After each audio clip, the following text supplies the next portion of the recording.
Hey. Hey, yo. And I will give you a. There we go. Hold on. Let me get my shit right. It's a little dark. Let me brighten up in this motherfucker. Woo. What is up? God damn it. We are up in here, man. LiveVibez Podcast episode 317. It's in the books. Now that we are live, you already know what it is. And man, we had some people come up in here for you know what I'm saying? But I know one that ain't playing no games. We mentioned it before. Are we gonna mention it again? You already know what it is. It's your girl 𝐒𝐮𝐩𝐸 representing that. Hey, shouts to 𝐒𝐮𝐻𝐸 being first row seater in here. Front rowing it up and holding down the Love Bug squad at the same goddamn time. Love to see it. Love it, man. She on a roll. First three episodes in the year. Yeah. Yes, indeed. Love to see it, man. Appreciate you pulling up as always. Definitely got you written down here, man. We appreciate the love. And let's go ahead and get right to it, man, to see what here. Man, after 𝐒𝐻𝐸, Auntie is in the building. AKA, what's up with it, Aunt Brenda? Holding down that gang. I see you. Soprano gang up in here, man. Love to see you. Appreciate you pulling up as always. Auntie stopped my double up. She did. After planned. Well planned.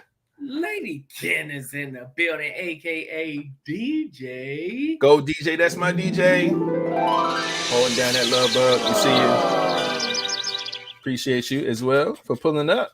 And then after her, Miss Keeper, soprano me, please. Is building. Let's go. Love to see it. God damn it. Appreciate you for pulling up, Miss Keeper. Holding down the soprano gang as always. Thank you for pulling up. The first guy sitting on that front row seat is none other than Jerome, aka 𝐒𝐲𝐸. Love it, man. Got him written down as well. Shout out to Jerome up in here. 𝐒𝐸 holding it down, man, for that pack. We see you and holding it down for the fellas, man. First one up in here. And after him, Miss Hearts taken. Hey, Miss DC Financial. Love to see it, man. Building. Representing that. Y'all know what it is. Shout out to DC up in here, man. We appreciate you putting up, Miss Hearts taken as always, holding down that Love Bug squad. We see you. And I'm doubling it up. And after her, the Love Bug Dancer is in the building, aka Mrs. 583 Expressions. Our sponsor is in the building. Sponsor up in here, goddammit. And she's holding down that bug. You already know what it is. We appreciate you. Love to see it. Shout out to Ty. After her in the building, time for a three-peat because Marjorie Watts is in the building. All right. Net. The Love Bug's in here as always. Shout out to Marjorie for watching. Appreciate you as always. And the next fella is in the building. 𝐿VP My G. The building representing that pack. What's cracking, 𝐿VP in the building. Appreciate you, my G, for pulling up, holding down the fellas, and holding down the pack. We see you. And then after him, Lady Vibez. Hey. In the building representing that soprano squad. Hey, Lady A, Vibez A is in the building. Appreciate you for pulling up as always, holding down the squad, man. You know what it is. Let's go. And Auntie up in here. Latisa Gaines is in the building. Hey, she ain't got no squad, but she up in here, man. That's Auntie. Appreciate you pulling up and watching the pod. You already know what it is. Mom Dukes is in the building, aka B-Dub. Hey, hold down that pack.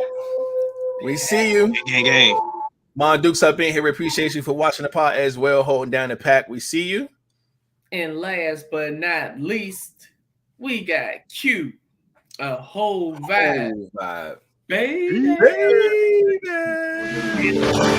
Let's go. Hold it down. I love it. I see you. Appreciate you. You got to play her music, King. Oh, snap.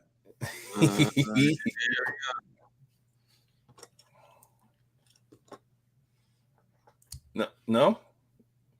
I got it. There. A little bit. There it is. That me and you. No, I didn't touch it. I can barely hear this shit. You can hear it. They keep cutting out though. There we go. Friday the 13th. Nothing wants me to be great today. Yeah, it is Friday the 13th, goddammit. And shit, we up in here podding, goddamn. Yeah. Friday the 13th. Yes, it is. I probably would have wore a mask if I had one. King got like 10 of them motherfuckers though. But yeah, man, shout out to everybody that's in here, man. We appreciate y'all for pulling up, man, and coming through on this good old Friday the 13th, the third part of the year. We up in here, man. I'm gonna go ahead and let everybody know, man. They know what to do, man. When they come up in here, say a little something in the comment section. We'll give a shout out to you. And without further ado, I'm gonna go ahead and make. I got a little bit of room. All right, and start us off with a. Hey, welcome to the LiveVibez Podcast, man. Every Monday and Friday around 9 o'clock Eastern time, we come live with the vibes. As you can see, if you're listening, as you can hear, man, we just showing some love and making sure everybody get their just due for pulling up and vibing out with the crew. You know what I want to highlight? My motherfucking drumming skills be pretty accurate. I don't think I like slipped up and like, you know, it's really good. You know what I mean? Well, so it should be. That's why you clear off your desk. So you're damn right, man.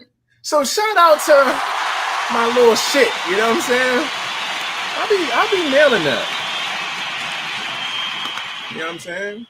I think I do a good job at that. Well, but shit, we out here, man. You already know what it is. This is the part of the pod where we go ahead and introduce ourselves, man. So, Flat, go ahead and bring us in, my G. Man, y'all already know what it is. It's your boy Flatliner, but Mr. Flatliner to you if you ain't part of the crew, especially this one. Hey, what's up with it? Y'all already know who it is. It's your boy Rated, and if it ain't the Soprano gang, then I cannot fade it. You hear me? And last but not least, we have. Let's see if I can get to work. Whoa. Whoa.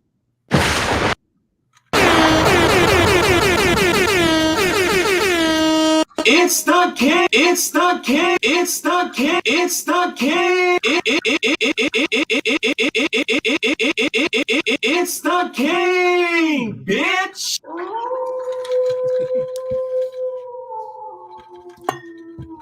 The king is in the building, ladies.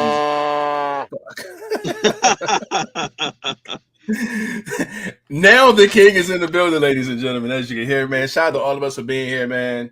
On this good old Friday night. And we got another face up, man. You already know. She representing that Love Buzz Squad. Love Simone. Hey, Love Simone in the building. Appreciate you pulling up, watching the pod, holding down the love bugs. We see you. Mm-hmm. But yeah, that might be it for all the new faces. And shout out to all. Whoa. Your favorite feet man at your service is in the Mikey. building. Mikey representing that. Mikey. Hold down that pack. I see you, my G. Appreciate you for pulling up and showing love to the women's feet, as you always do. Okay? Good shit. The women's feet. But yeah, man. Again, we appreciate all y'all being here. This is the part of the pod where we go ahead and check the vibes, man. See how everybody's doing, how everybody week was. You know what I'm saying? How everybody mental space, see what's going on, man. Starting with you, Flat, man. How was your week, man? I see you back in the building, man. You've been gone for a minute. The building, man. I'm back and I'm back and I'm better How's than the ever. baby? Hey. Man. You bring the baby back with you? I'll babysit if you need me to. Baby I want to back. hold the baby. Baby back ribs. No. Man, I am, when I say exhausted, I mean exhausted. I've come to the conclusion that I don't think I've had a straight solid 6 hours of sleep since last year. Yeah. Literally since last year. Yeah, man. It's been in over 3 weeks, man, that I've had a constant just some sleep for like just 6 hours straight. So my body is kicking my ass right now. I had flew back home yesterday morning. My flight was originally Wednesday night. After something happened with all the airlines, all the systems shut down and everything, they started delaying flights and all of that shit. So they delayed my flight even later. Originally supposed to land back home at 10:35. And then my new flight after being delayed, I wasn't even leaving Atlanta until 11:15. So of course that means I wasn't getting home until Thursday instead of Wednesday now. That was kind of relaxing. Got there and they called everybody over the intercom as you waiting at the gate and said, "Hello, ladies and gentlemen. Welcome to Southwest Airlines, and on this flight heading to Washington, D.C., we have 100 empty seats on here, which means everybody that's on this plane has enough space for their own row." He said, "Don't let nobody sit next to you." He said, "I don't care if it's your husband or your wife. If they sit on the same row as you, look at them funny till they get up." Of course, everybody did exactly that. Everybody bust out laughing. But we got on the airline and they wasn't bullshitting. I mean, the first row, as soon as I got on the plane, it was a lady sitting in the seat and was stretched across the whole goddamn row already. Sitting as she should have been. Yep. And I was just like, come on, y'all. I know he said everybody should have their own row, but you ain't got to be stretched out like that just yet. God damn.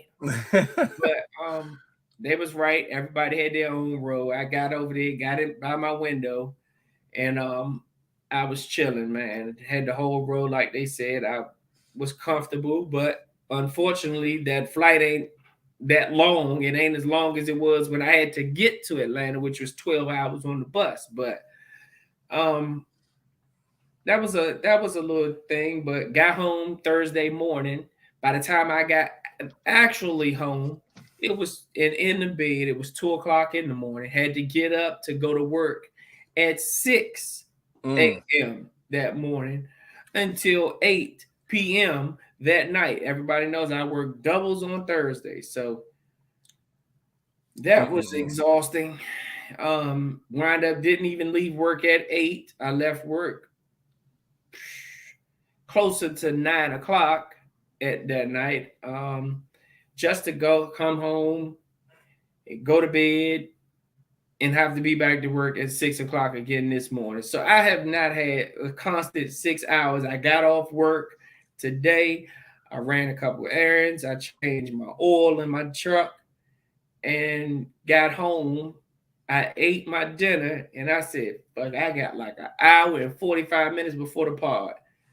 I was asleep, man. As you should have been. I just woke up right before the pod. And when this pod is over, I am taking my ass to bed. Right on back.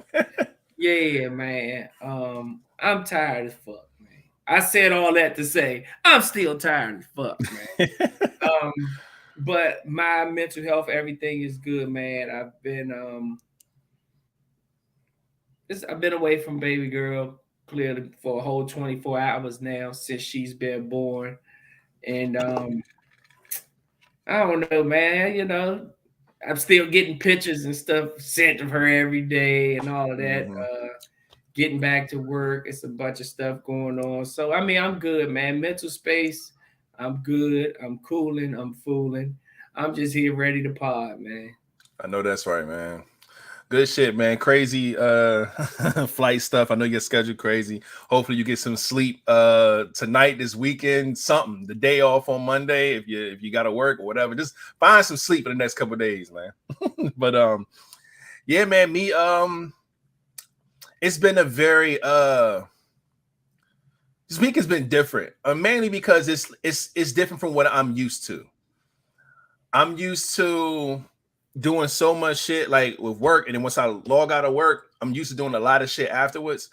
And like it's been my schedule, man. It's been so different trying to adjust to certain things, like things I'm so used to. It's like, damn, I ain't got to do that no more. Or damn, I ain't got, these clients to worry about. Well, damn, I guess I knocked the laundry out. You know what I'm saying? I'm looking around like, damn, like a lot of things that's usually on my plate is not here. I planned for this, but it feels a little different. And for the first time in a long time, like I really understood like the pros of just kind of like letting go of everything that you do on a daily basis and just like unplugging from just life, nigga. And just, even if you do absolutely nothing, I've laid on my bed with my phone and just been like, and that shit felt so good for some reason. I don't know why. Because usually when I do shit like that, I feel unproductive. I actually went through it last night. Like, I'm like, yo, it's something I could be doing. Like, I gotta go do something. You know what I'm saying? And sometimes you don't have the mental capacity to sit here and work on certain shit. Sometimes the creative juices don't flow. So it's like you just gotta find things to just keep yourself occupied, man. So it's been a really weird week of trying to transition into a lifestyle change. Like I said, things that I prioritize is the only thing on my plate now, and all the stuff that used to be my plate is not there no more. And this happens sometimes too because it's the winter season and a lot of the work slows down. Like, you know what I'm saying? A lot of people that I work for, like clients who need logos, flyers, and stuff for events. It's wintertime, it's cold, niggas ain't really moving like that. You know what I'm saying? So it's chill. But this one hitting different, man. So, just kind of getting used to that type of space and what to do with that space is what I've been going through this week, man. But overall, man, like I said, work is work. And I got a lot of things I've been planning on doing this year. I've been really focusing on that. We talked about it for the past couple of pods, especially last year, like what we're going to do for 2023. I've been like looking up a lot of things to do, a lot of activities, a lot of different stuff, man. So I'm still excited. It's starting to really feel like 2023 now. Like the first week or so kind of felt like 22 extended, you know what I'm saying? But I think I'm really starting to feel the 2023, you know what I'm saying? Breathe that air. It's a little different now, you know what I'm saying? So, yeah, I'm in a good space though, man. In a really good space right now. But other than that, man, I'm cooling, man. Ready to pod and all that good shit, man. So, King, what about you, man? The King has nothing to report. King has nothing to report again. The usual. But again, we glad he's here. And yeah, man. We got some faces though. Let's go ahead and see who up in here. Shout out to Claudio in the building. And I don't know what squad he picked. I think Claudio with me. Hey, yo, Claudio. I think my guy is a whole soprano. Hey, Claudio. Claudio. Claudio. Yeah, that's a good one. Hold on, man. It's me, Claudio. Hey, yo, you had to have gotten that off before. If my name was Claudio, I would have got that Mario line off so many times in my life. Hey, it's me, Claudio. Hell yeah. That'll be my intro into every party or something. Exactly. I forgot how his voice sounded. This got a deep ass voice. It's me, Claudio. Either way, that shit worked. That shit worked. Yup, Claudio is on my list, my G. He is a soprano. Hell yeah, man. You gotta get that off, man. Get that Mario. I'm with that. That shit lit. And after Claudio, Samaya be in the building, aka Freckles. In the building, hold down the Soprano gang. I see you. Appreciate you coming through and watching the vibes. You hear what I'm saying? Appreciate you. Just in case y'all ain't know, he doubled up on that one. Double. You know what I mean? But after her, Tamara in the building, aka Tomorrow. Hey. Hold down that pack. We see you tomorrow in the building. Say what is up. Congrats, Flat. Appreciate you pulling up and coming through, man. Love it. And yeah, man. Good shit. Glad to see y'all up in here. And let's move right along, man. This is the part of the pod where we ask y'all to do us a favor. If I ain't mistaken. I think this is that part of the pod. Well, please go ahead and hit the thumbs up on this video wherever you're watching from. Hopefully it is YouTube. If it's Facebook, that's cool too. But go ahead and get y'all ass on over to the YouTube channel. You already know how it goes. The link is right there, man. YouTube/LiveVibezPodcast. Look us up. You know what I'm saying? If you're not subscribed, hit the subscribe button. Hit the bell so you can be notified. Hit the thumbs up on this video. All that good stuff, man. Y'all already know how it goes. We would appreciate that. And give y'all a little second to do that. And guys, I think this is the part that I get excited about because we don't get this too often. But I think we got some more motherfucking fan mail. Yes, sir.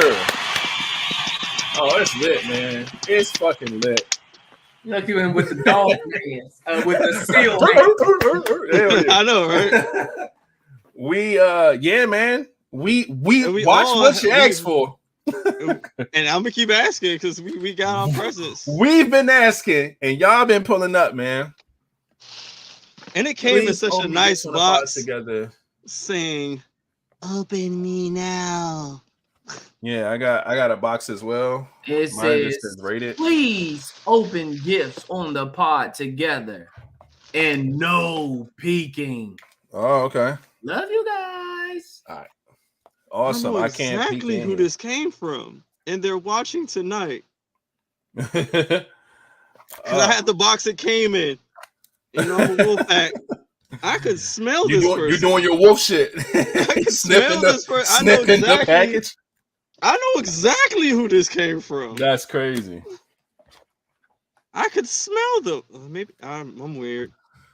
Are y'all ready? Oh, and the way they package this, yeah, I know exactly who this came from. I'm trying.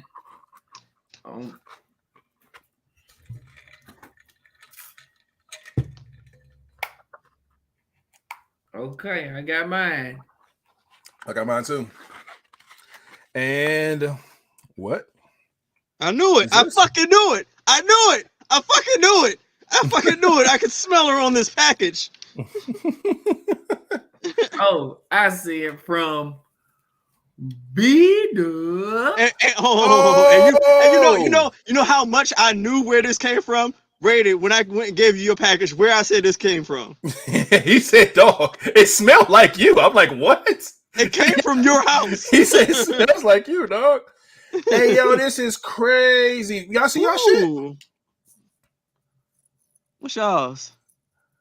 Oh, no, this is crazy. Mine's is, you see it? It got that is dope. Music notes. Yeah. Mine got the love. You see the hand holding the heart. Mine's got the wolf howling at the. Oh shit! Put it on your shirt. There you go. Oh, that's crazy. That's dope. Woo! Put my shit on right now. This is fire, man. Hey, he did some damn. Hey, yo. Nah, this is lit, man. Yeah, thank you so much. Damn. We gotta wear this on a cruise. Man, listen. For she gave us cruise jewelry. Shit on now. Hell yeah. I told you I smell who this came from. I could smell who this came from. I know that's it. So King, yours came in that big ass box? No, all of ours came in that big red box. Oh, this is crazy. I just took it out and just put it individually where which I gave rated his and I put yours in the other box. Ooh. This is lit. Thank you so much for the gift. This is amazing. It definitely represents all of the squads, and we are thankful. This is too dope, man.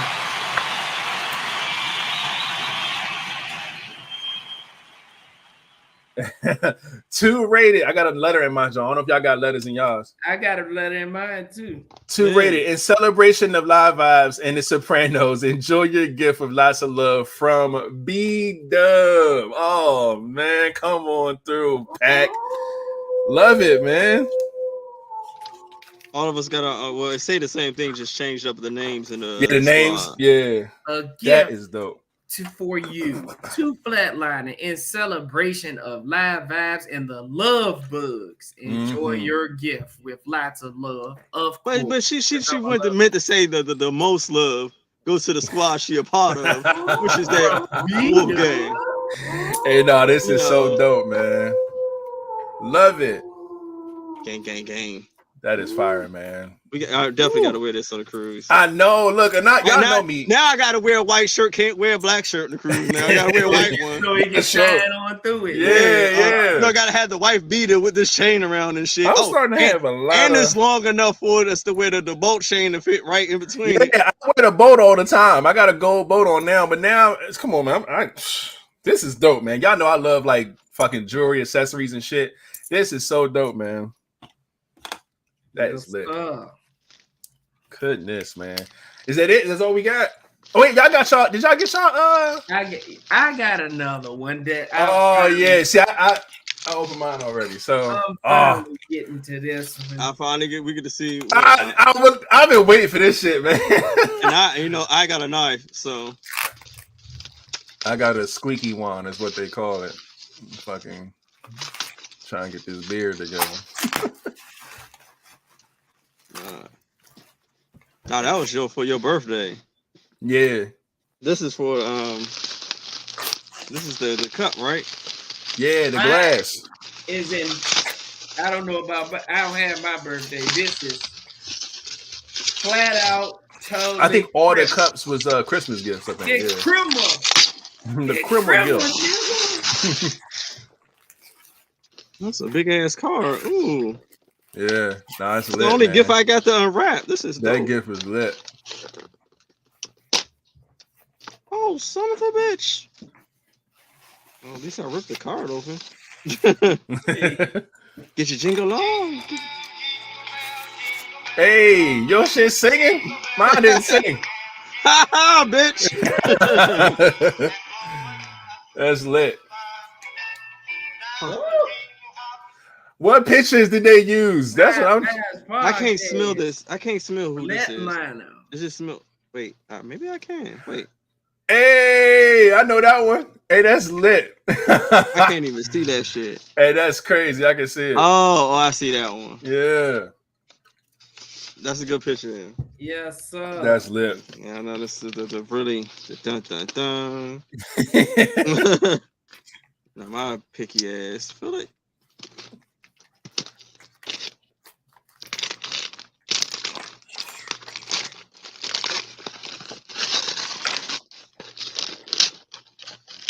Boston. Let's see. For those who are listening, man, we are opening up gifts. Your joint sing too? Nah, hold on, man. Haha, bitch. Nah, man. Y'all got me confused now. I'm like, two Flatliners. From the beauty of the winter sky to the warmth of joyful gatherings, there are so many wonderful things about the Christmas season. Somebody must really love Christmas. From a loyal Viber. Hey. Holy shit, they picked a good picture. Oh, thank God, because King hates all his pictures. What is it? Which one? They picked the picture I like. I've been waiting for this. Shit. I can't. It's on the white. Put on your shirt. Over your shirt. Oh yeah. Oh no, that's crazy. That's a really good one. This is a really good one. Oh yeah, no, that's a good one. They picked a good picture. You might have the best one. I'm picky as fuck. That is lit, man. Shout out to I love this glass. Another round of applause, God damn it. These gifts are amazing. Thank you so much, man. We appreciate all of the loyal vibers who are sending us stuff. You got me fuck. Hey, I'm gonna be right. Wash this bitch the fuck out right quick. I got some drink right here. I ain't got no drink. All I got is water and my LiveVibez Podcast XL thermos over here. But just some water and ice. But I'm gonna give me something to sip on this weekend. And I gotta use my cup, man. But that's lit. Oh, for that. So she basically now these must be from my car sing too. All right, because I must have forgot. I was like, wait, my car sing too. Hold up. From 𝐿VP. Finally, 3 pods later, you guys finally got it. But just wanted to give you guys let you guys know to keep up the great job. The loyal. Come on, man. Come through, man. What happened? Come through. What happened? 𝐿VP sent these. That is crazy. She got good taste in pictures. Thank you, 𝐿VP. Do we owe her some cheeks now? I put out. Put out.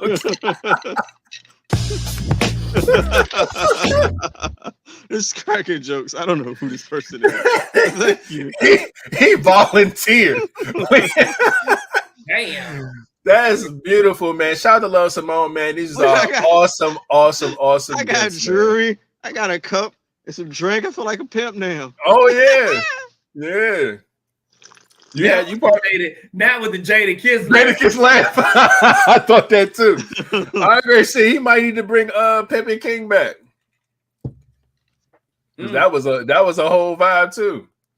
Yes, it was. Man, oh man. Shout out to everybody, man. Shout out to all the gifts that we've gotten over the past month or so for Christmas, for birthdays, man, I'm for me. Foggy. You can't see me, shit. It's been dope, man. We love all of our gifts. We love everything y'all send us, no matter what it is, man. It is fire, man. We appreciate all of that. It's so dope. I wonder if I could just stir my drink with the amulet. That's doing too much. That's doing a lot. That's doing a lot right there. Let the wolf pack put a spell over this drink. Man. Good shit.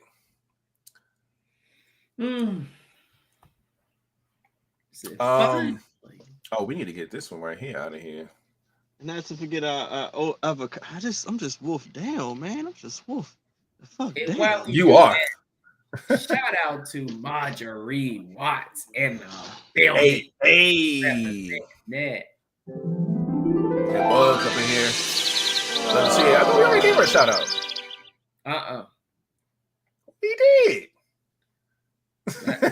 Nah, we didn't. We did. Yeah, we did. We actually did. Yeah. I almost called her a traitor. Way up here, 908. I was almost called her a traitor, and I was like, oh no. So yeah, we got her on the way. She got 2 shout outs. So shout out to you twice. Okay. But yeah, man, this is dope, man. Let's go ahead and get right into it, man. I think this is the part of the pod where we go ahead and get to the first any question or topic or whatever we got going on. Shout out to Queen G in the building representing that. Hey, pack time up in here. Hey, didn't she take a dope ass picture with her mug? Should she be like, yeah, we gonna keep it in the cut. You know what I'm saying? I don't know if it's a new mug or not, but goddamn it, she got a picture one. And we gonna hold it. We got some stuff on the way. So yeah, we appreciate that. I was like, okay. Hell yeah, man. Pack out here. Great game. That's it. She said, I sip on my yak. It's butter baby. Hey. Butter baby. I'm with that. Butter baby. Well, switch your name in the comments. Yeah, or either call yourself Marjorie Butter Baby Watts or just switch it to Butter Baby. I don't know. Say it like that. What's that? Apply song. Butter baby. When I think of that though, my homeboy in Louisiana, he has his own food truck. He be boiling gumbos, cooking crawfish and all that shit on his truck. And he always say it's butter, baby. As he going live and all that when he pretty much finished. But yeah, You guys say it like, oh, it's butter, baby. She said, I don't know how. Hung it on your chest. Like shit, she don't know how to change her butter, name. baby. I don't know how. She gonna figure it out. Remember, she couldn't get on fucking YouTube for a minute. She was stuck on Facebook. She figured it out and she got here. So she's been consistent. So I'm sure she'll figure out how to change her shit. But until then, you're going to be Marjorie Watts. So if you want to be Butter Baby, you better figure it out. You on YouTube? Shit. I might try to remember that. It's going to be kind of difficult, but I might. All right, good shit, man. Let's go ahead and get to this first ending question, man. First ending question for today is: would you stay with potential? Wait, that's the first. Wait. That's what the fuck happened to that question? Oh, the humbling one? We already did that last part. That's why I took it out. No. No, that's not the first question. I don't know where the first one went. Well, it's gonna be the first one today. We'll get to that one when we put it back in there. First one today. Would you stay with potential, but they drive you crazy, or would you leave? Short answer, I'm out of there. I'm out of there. Yeah, I'm out of there, buddy. I'm out of there, man. Oh, God, you son of a bitch. As King, okay, there you go. He's unfrozen. Yeah, would you stay with potential even though she drive you crazy, King? Would you leave? I don't do crazy. No. Well, yeah, there it is. Fuck, I look at it.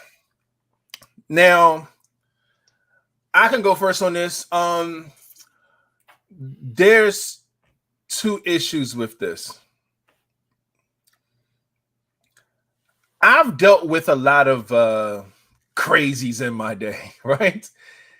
And that part isn't the issue. The issue is you driving me crazy. That's different. Dealing with somebody that has some wild tendencies and shit, you know how to tame them, you figure them out, you know how to calm them down, you know how to, you know what I'm saying, maintain that person in that relationship. So that part isn't too bad for me. But if you make me go fucking crazy, and I'm a very chill person, I don't fucking spaz out, I don't break shit, I don't punch walls, I don't throw glasses, I don't do none of that shit. I'm chill. So if you got me, you driving me crazy, and this is based off of your potential, this ain't even like, oh, it's guaranteed that she gonna be X, Y, and Z, or it's guaranteed that our relationship is gonna go to this level and we're gonna be this type of couple. No, this is potential. This ain't even promised. It's like I see where things can go, and it may not even go there. So we talking about potential. I don't think stick that shit. Nah, it's not worth that. Especially if you drive me fucking nuts. Hell no. Come back when you get there. That potential that I'm thinking of, when you get there, come back and I might be able to maintain some shit. But fuck no, I cannot do that, man. Like, this potential got to be very, very promising. And even then, like I said, you can't drive me crazy. Being crazy is one thing, but driving me nuts, nah, man, I can't put up with that. So yeah, I would leave and just hope that you don't drive the next nigga crazy. But I can't deal with it. Like he said, drive the next man crazy. You said you hope she don't. Me personally, I hope she do. Just do whatever she got to do to get away from me. Potential is not enough for me to be driven crazy. Mm-hmm. I don't think anything is enough. Even if she was the right one, I don't think would be enough to drive me crazy. Now, it is enough to deal with crazy, like you said. Now, she's crazy. I can deal with her just because I know she's enough. But this, you're driving me crazy on a hope, which means I'm not even guaranteed a happy ending in this motherfucker. Ain't no way. And you done lost your mind. Yeah, ain't no way I'm going to sit there and lose my motherfucking mind over some hope.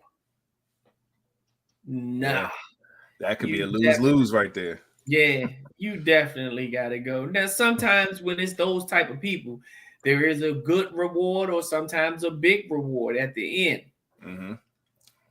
But shit, you lost your damn mind so damn much you don't even really get to enjoy it like you should, because you feel like at this point you owe me this shit. It ain't even like as enjoyable once you finally do get it, even if you get it. So at that point, man, I'm not fucking with you, man. I feel you. Got to go.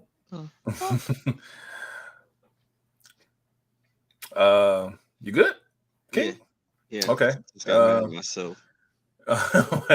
So explain why you would leave in the situation instead of staying with a potential something, but they driving you crazy, man. Look, I love potential and all, but if this person is driving me crazy, even though she has potential, she's always going to drive me crazy because that's just her. Something that she's doing is literally disturbing me, and that's just her. And then me, for a simple fact of who I am and my lack of experience, I need the right soil to actually grow in and learn from, not something that's already tainted and toxic and driving me crazy. Like if you have a plant or any type of animal, if you put them under stress, they will not grow, they will not blossom. So no, that is going to be in a situation where I cannot be the best me or learn how to be the best version of me. You're going to get a fucked up version of me, which is not fair to me of someone who wants to be better, and not fair to you who will probably want me to be better or want to see a good part of me. But you're driving me to crazy to a point where I can't give you a better version of me because you're triggering the worst out of me. So it's not something that I want to do or be a part of. So I would leave. I'm more so geared to trying to learn me and the best parts of me, and I don't want to be in a toxic situation or an environment where I cannot grow to be the best person that I choose to be. Yeah. So yeah, if you driving me crazy, then it like if everybody has this theory of everybody's, I would say not really theory of, the peace, be someone's peace, the toxic crazy shit. It's probably fun when you're young, but I'm too old for that shit. Right. So it's not cute to me or fun. No, not at all. So nah. I agree. I agree with every point that was made just now. And one way of finding out if a person is driving you fucking crazy, when that person calls your phone and that face pop up on the screen, whatever your initial reaction is what where your relationship is.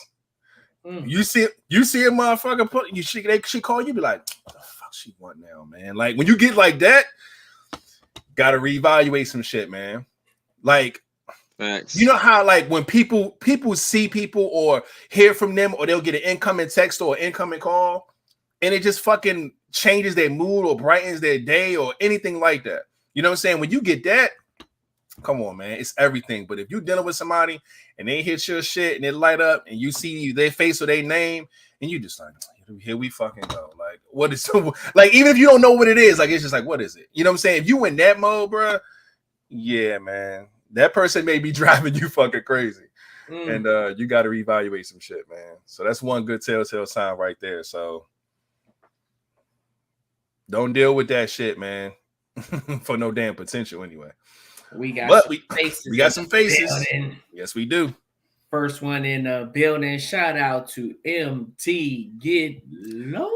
Hey, in the building. I see you, my G, holding down the fellas. Pat gang. And after him, shout out to Christy. Hey. Building all the way from Louisiana, representing that. That Louisiana. Holding down the love buzz. We see you. Appreciate you for pulling up as usual, watching the squad, And last but not least, shout out to Laurence, the artist, aka Art Bay. Representing that. Art Bay's in the building. Love to see it. Hey, beautiful people, just stopping by in to say hello. Up here waiting on the news. My brother was just in a bad car wreck. Oh man, we're so sorry to hear that. Hopefully there's some good news and not bad news, and I hope he's okay. From all of us, definitely sending some prayers and some energy your way. We appreciate you, even going through a hard time, that you came through and said, hey man, we appreciate that. So we definitely gonna make sure we hold you down and show some love and keep prayers up, you know what I'm saying, for your family and all that stuff. Appreciate you, man. Yep. But yeah, I think that's it for the new faces, man. And that's it for the potential. She's out the door that quick, so we might as well go in and find the next ending question of the topic, man. See what we got going on.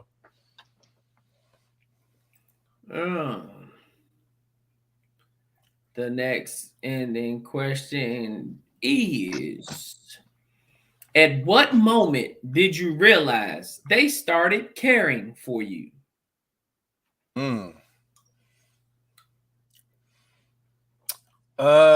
Man, at what moment did you realize they started caring for you?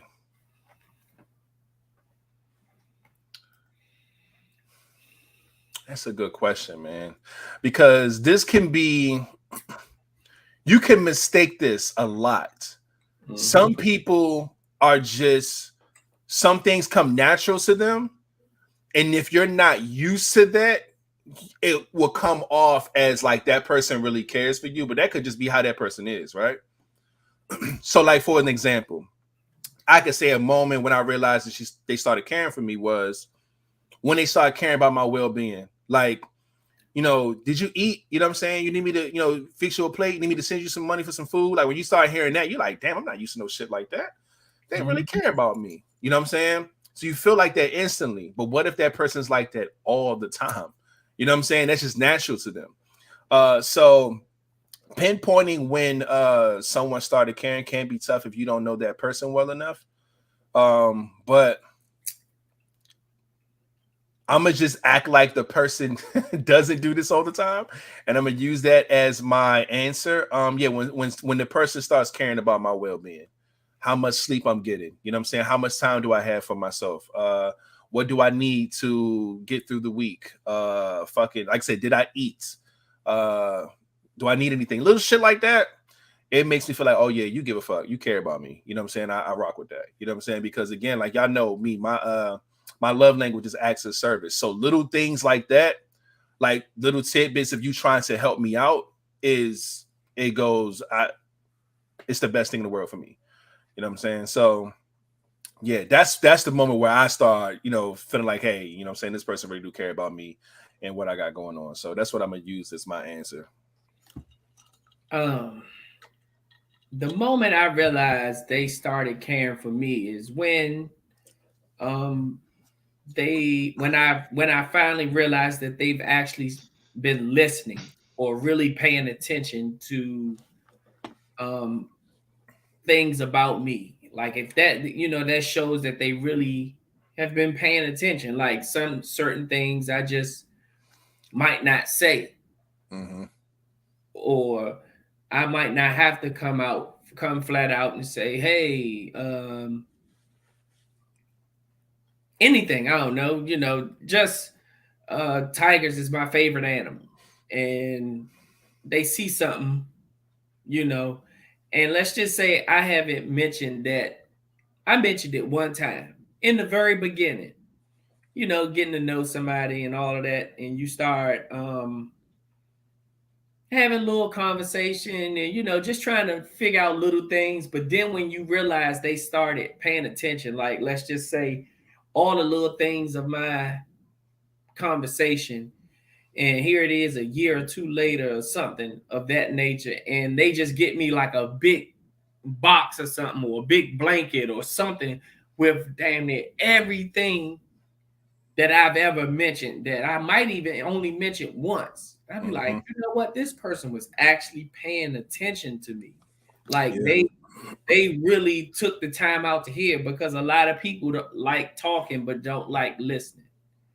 So when you really pay attention to somebody and really care about every little thing, those type people, that's when you realize they care for you, because a lot of the times they pay attention to things that you don't like, and they make sure that they don't do those. Right. You know, so it's like, I think this person cares because they actually own it. Right. Like it seems like they always on their A game, and then you start thinking something up with this motherfucker. This shit is too good to be true. Why is this person like this? Mm-hmm. The whole time it's really just because they've been paying attention. Like you said, it that could just be that person, but that's a person that actually pays attention. Because you got to think about when you're around somebody that you really don't give too much fucks about, you don't really listen to. Like you might see them, hear them sitting there listening to them, and they about to get into a long, drawn out conversation about some shit that you don't even care about. You just get up, leave, or whatever. You don't even care to listen, or you listen, but then they go right out the other ear. But people you really care about, or think that you really want to care about, or want to get to know, and things of that nature, you listen and you actually comprehending the shit that they're saying. Mm-hmm. That's my answer. I agree with that too, because like if I care about you, I take, like, if I like you, I take notes on you. You know what I'm saying? Like I write shit down in my phone. Like I got a little notepad with shit in it. You know what I'm saying? So I get that. That's paying attention. You know what I'm saying? Keeping notes and shit. That's what you do, man. So I agree with that 100%. But King, what about you, man? At what moment did you realize that they really cared about you? I don't fucking know. I man just shrugged his shoulders. You ain't never seen a girl do an action to make you think like, oh, damn, she really like me. Y'all keep forgetting I'm the one who be having like the worst track record of time and experience. So even when I think somebody caring about me, they will show me a reason like they don't. So I can't really answer this because I got to the point now. I'm paranoid as hell. When I think somebody care about me, I be looking like, who sent you? What is your motive? Like I said, why the fuck are you here? Like, what the fuck are you doing this for? Like, so I can't answer this because like I don't know. I haven't gotten to that level or that much experience to actually know or actually see to my perspective that it's real on my end. So I can't answer this. Well, can you tell me a moment where you thought somebody cared about you, at least? Where you thought like, damn, man, she really ain't necessarily got to be on like a relationship level. Sometimes it could be a person that really cares about you and they really just your friend. Like they're just a friend, but they really care about you. Yeah. Real true friends really care about you. Oh yeah, well, friends, yeah.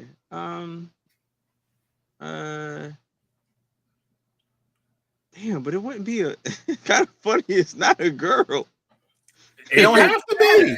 Like my homie Chris, like that dude really cares. So like he be looking out on times where I don't be thinking shit, and that's my ace. I'll do anything for him. Yo, flat. Not on that level, you fucking heathen. Damn it. It's so funny because like whenever y'all talk, I'm looking at y'all on the screen, but we're not just glance over the flat and this nigga go. I always do it. It just got that shit is so funny. Oh fuck, man. But nah, I get that, man. I get it. But yeah, man. I get it. Yeah. She said, I made you a pie. I care a little. Who? Hold on. oh no, yeah, see. Yeah, well, yeah, little, yeah. That's hey, cool, but it came from listening. It did come from listening. Okay, I give her DC fine. I say she cared, a little, because we be actually low key like on IG be having deep conversations. She be digging in my ass, no homo.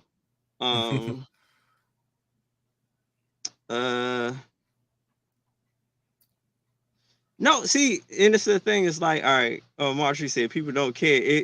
I'm pretty sure they do, but for me to actually recognize it without having my own mind in the way, it's hard. The question is that saying, do people care about you when you realize realize it? do people care about you? So like that's the thing. I'm pretty sure there's a lot of people around me that care, but like for me to realize it with no issues is the issue. Yeah, I get where you're coming from.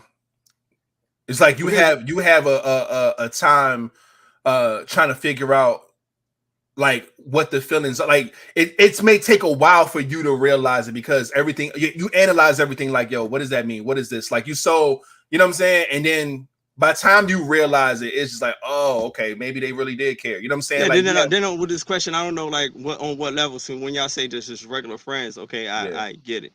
So like if that's the case, like I said, my homie Chris, see, and there's other people, they seem like they care, but like, you know, as soon as they get mad or upset, like to me, like when you do certain shit, that throw all that shit out the window to me. So it's like, oh, you care at this moment, but as soon as you get upset or something, you know, piss you off, then you know I'm all this and that and all that. See, so that's why I be like paranoid on certain aspects. And like how one of y'all said, like the things that you showing that you care, you kind of do this a pattern doing this with everybody. Yeah. So like nothing makes me really special. You do this with fucking everybody. I've felt, you know, that's tough to deal with when you and Miss Hart's taking, like, I'm not saying this don't people care, period. I mean, yeah, we get gifts, I understand that.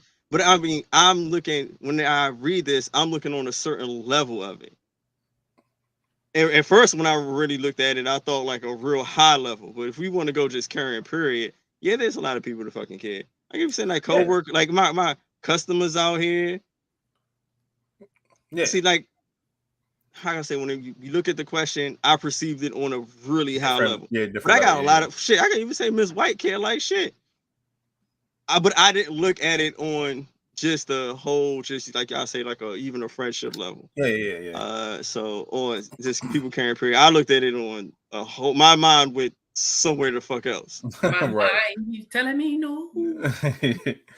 Yeah, nah, that shit is real though. You know what I'm saying? Because I've battled with that sometimes too. Where you see the actions of a person and it's like, are you doing this because you fuck with me as in D'Angelo, or are you doing this because you fuck with me because I'm just the guy that you're dealing with at the time? You know what I'm saying? Because it's like, if you remove me and put the next man in my same spot, would you be doing this exact same thing? You know what I'm saying? So facts. So it's like, yeah, it's cool because I'm a guy. You treat all guys with this type of energy versus you doing this specific thing or something special because it's me. You know what I'm saying? So I used to battle with that shit a lot. You know what I'm saying? Especially now I battle with that now. Yeah. So that's why like, I thought I'm thinking on that level, like, wait, was this on level? Like, but you gotta just say period. That sounds totally different. Like you said, like DC Financial, like she look out like Ty, you know, she always looking out for everybody on here. Yeah. And like matter of fact, everybody on here, you know, care in one way or another, they do, right? You're absolutely right. But I thought way on a higher level. See, there's no level exactly. B-Dub. I was thinking on another level. See, now there was no level point on here, and I just thought clearly left field, right field. I'm telling you, and I get it. There's nothing wrong with thinking like that, man. Because like, especially people like, oh, you know, people like, yo, I love hard, and it's like, really. and that there's nothing wrong with loving hard, right? But you know what I'm saying? Like I said, that makes me believe that this energy is because you feel the way you feel because of who I am to you in this moment. It's not specifically for me.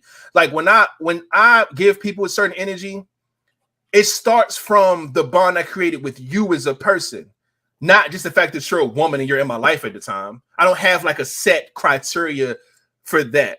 Like, I give you gifts based on what you like. I give you energy based on what I know about you. I don't give you the same shit I give every fucking female. So that's why I look at shit differently. So when I'm getting some type of love, attention, gifts, whatever, you kind of like, yo, is this because you fuck with me, or just because I'm just that nigga at the time and it could be the next nigga? Look, y'all can argue with me all day, y'all can cuss me out or whatsoever, but I will just sit here and admit one piece that I battle with self-worth and depression and all that other good stuff. So I don't really value myself as much as I would high as I want to. So yes, I mostly sometimes think that a lot of people don't fucking care. So it is not nothing on anybody. If I be thinking that about this, I think that it should not have to battle myself with this. To get through. And then like how I was saying, each aspects of like, all right, are you doing this for somebody else? Like I have, when people do nice shit for me, I literally get paranoid and be like, yo, are you doing this for a motive? Or like I get paranoid as fuck. Are you doing this for do this to everybody? Like what makes me special? It's all the time. So nothing against anybody on here to make them mad or feel some certain type of way, but that's just me. Like I battle my self-worth all the time, and I've talked about that shit on the podcast. People have got mad at me about it, but that's that's my own personal journey. I'm sorry, to actually make myself feel better about myself, because I don't have people really telling me, or I wasn't brought up being valued or being told that how great I am or you're handsome or any of this. So I never really have that thought about myself. So I'm doing that as a self-evaluation of trying to build myself up. And this year I'm going to probably be doing that more so a lot. And I do that for more people than they do it for me. And it really is actually awkward for me to even hear it. Even if somebody does try to say like, oh, yeah, you're great. I'm sitting here. It's so awkward and foreign. It feels funny, but I have to get used to that and actually understand it and accept it, because I have not been going through so much of life not hearing it or believing it. So like when I do hear it, it's like, yeah, all right, you just saying that shit. Right. And it's to the point where I do it a lot to people that I see that need it so much that it's like how you do so much, like you do it for people to make sure they're good, to, like on a large scale, and you don't get it, and not even a percentage of that. Yeah. So I don't feel it, and I don't believe it. So when people care, I like, you might care, you might not, you might just being nice. I'm not going to read too much into it. Yeah. And I was about to say, that way you can use these ideas that we even saying, how we know when people care about us. Even if you start, just like you said, you about to work on that this year. Think about those in your head. I've been working on it, period. Yeah. But more so this year, folks. Because I mean, if anybody's gonna basically work on me, it's just me helping me working on myself. So I've been just basically trying to change my mind frame and just chilling with myself, talking to myself, and trying to boost myself up. And like that's what I was saying. You pay attention when people actually start doing shit, and you start realizing that this shit is catered just to you. Oh man, no, it's 2023, so it's 2/23. So 23. Fucking 23. Hey, 2/23 is your birthday, so that's exactly pretty lit. 2/23. Come on, nigga, now. So this is my year. Literally, it's literally my year. Shout out to King for the vulnerability. Yeah. So man. And it's I have to end up the for like I pray for everybody on this pod, everybody in the comments, anybody who do anything nice to me. Anybody ask me to pray for them, I do it all the time. But I even put up a post about it. I helping people doing all this and it's like, yo, so who helped you? Oh my God, I would never ever think about doing that. Who would want to do my feelings, or who would want to care about me? Like it's a real fucking thing. Yeah. And I'm going to say, I'm one of the people who feel like that and think like that shit. So yeah, I always have to, and even to the point where people who actually contact me, if they ask me, so how are you doing? How are you feeling? I don't even fucking answer them. Like, nigga, you don't care. Fuck that shit. And people know this because they're like, yo, you didn't answer the question. That's another way of looking. This motherfucker actually care because they ain't let me just breathe. I don't think about that's going to be something I have to work on doing and believing in shit. That's a whole nother way to look at it. Like, this motherfucker ain't gonna let me just breeze off this shit like I was doing. But then again, I don't gonna say, nah, nigga, don't go on to nothing else. How do you feel? But see, like, and it's the thing is, like, I don't be with that is like I don't be knowing, like, are you asking me how I'm feeling because I asked you first? Because I'm quick to say, yo, how are you? How are you feeling? How you like? Oh, this is like, are you just doing it in reverse because I asked you? Yeah, Like so, it's a lot of overthinking, I agree and with you. It is paranoia. overthinking, That's why I said just So pay not to say I attention. don't. There's not people out there. It's just hard for me to horribly recognize it without me getting in my own head believing the shit. And then for real, it's just some people I know. Like, yeah, you act like you really care, but it's some hidden intentions. Or as soon as you get mad or upset, or you out the picture. So I'm not really going to recognize that shit from you. Period. Mm-hmm. Well, shit, you can also look at it like that motherfucker cared at the moment. Yeah. That shit don't count for me. Yeah. Again, it's just a way. And then the sad thing is, I have so so many people that care with they fake care with hidden motives of intentions that it blocks me from seeing the people that really do care. Mm.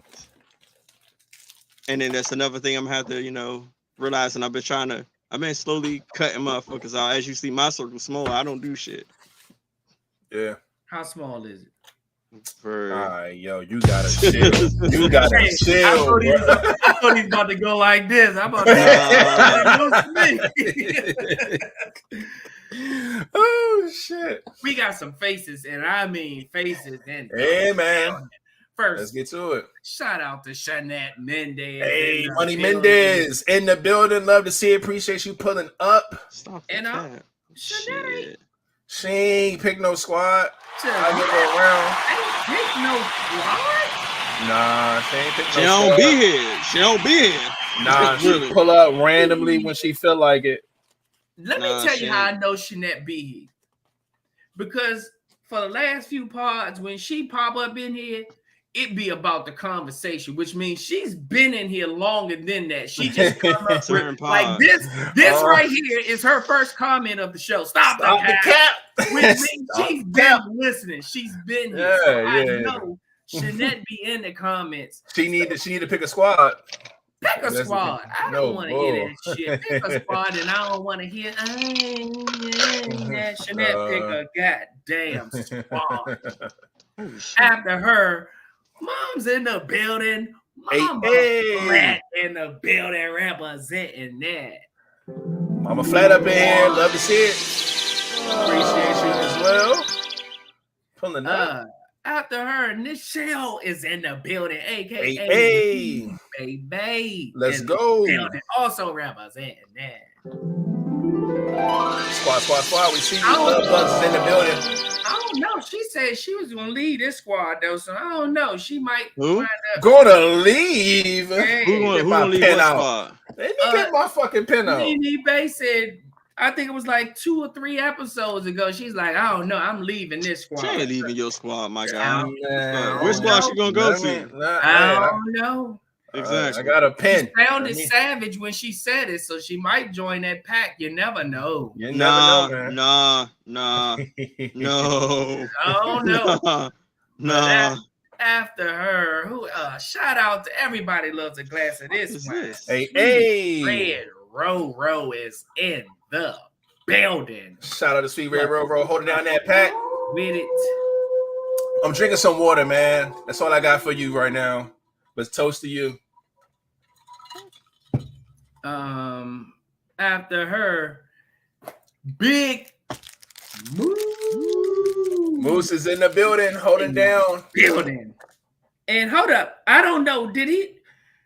What squad did he join? Because I wasn't home, so I didn't write nothing down. But I think he picked the Love Bug squad. He did. He did. That on this list. Moose did pick the Love Bug squad, so shout out to Moose holding down the bugs, man. We see you.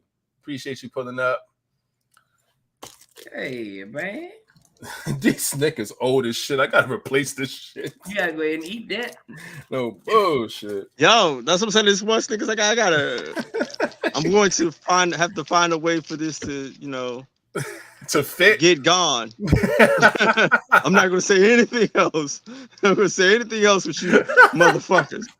It's shout out after Moose. Just blame LaVey in the building, representing that. Hey, holding down that pack. We see you. Just blame LaVey is in the building. Hi, everyone. We see you.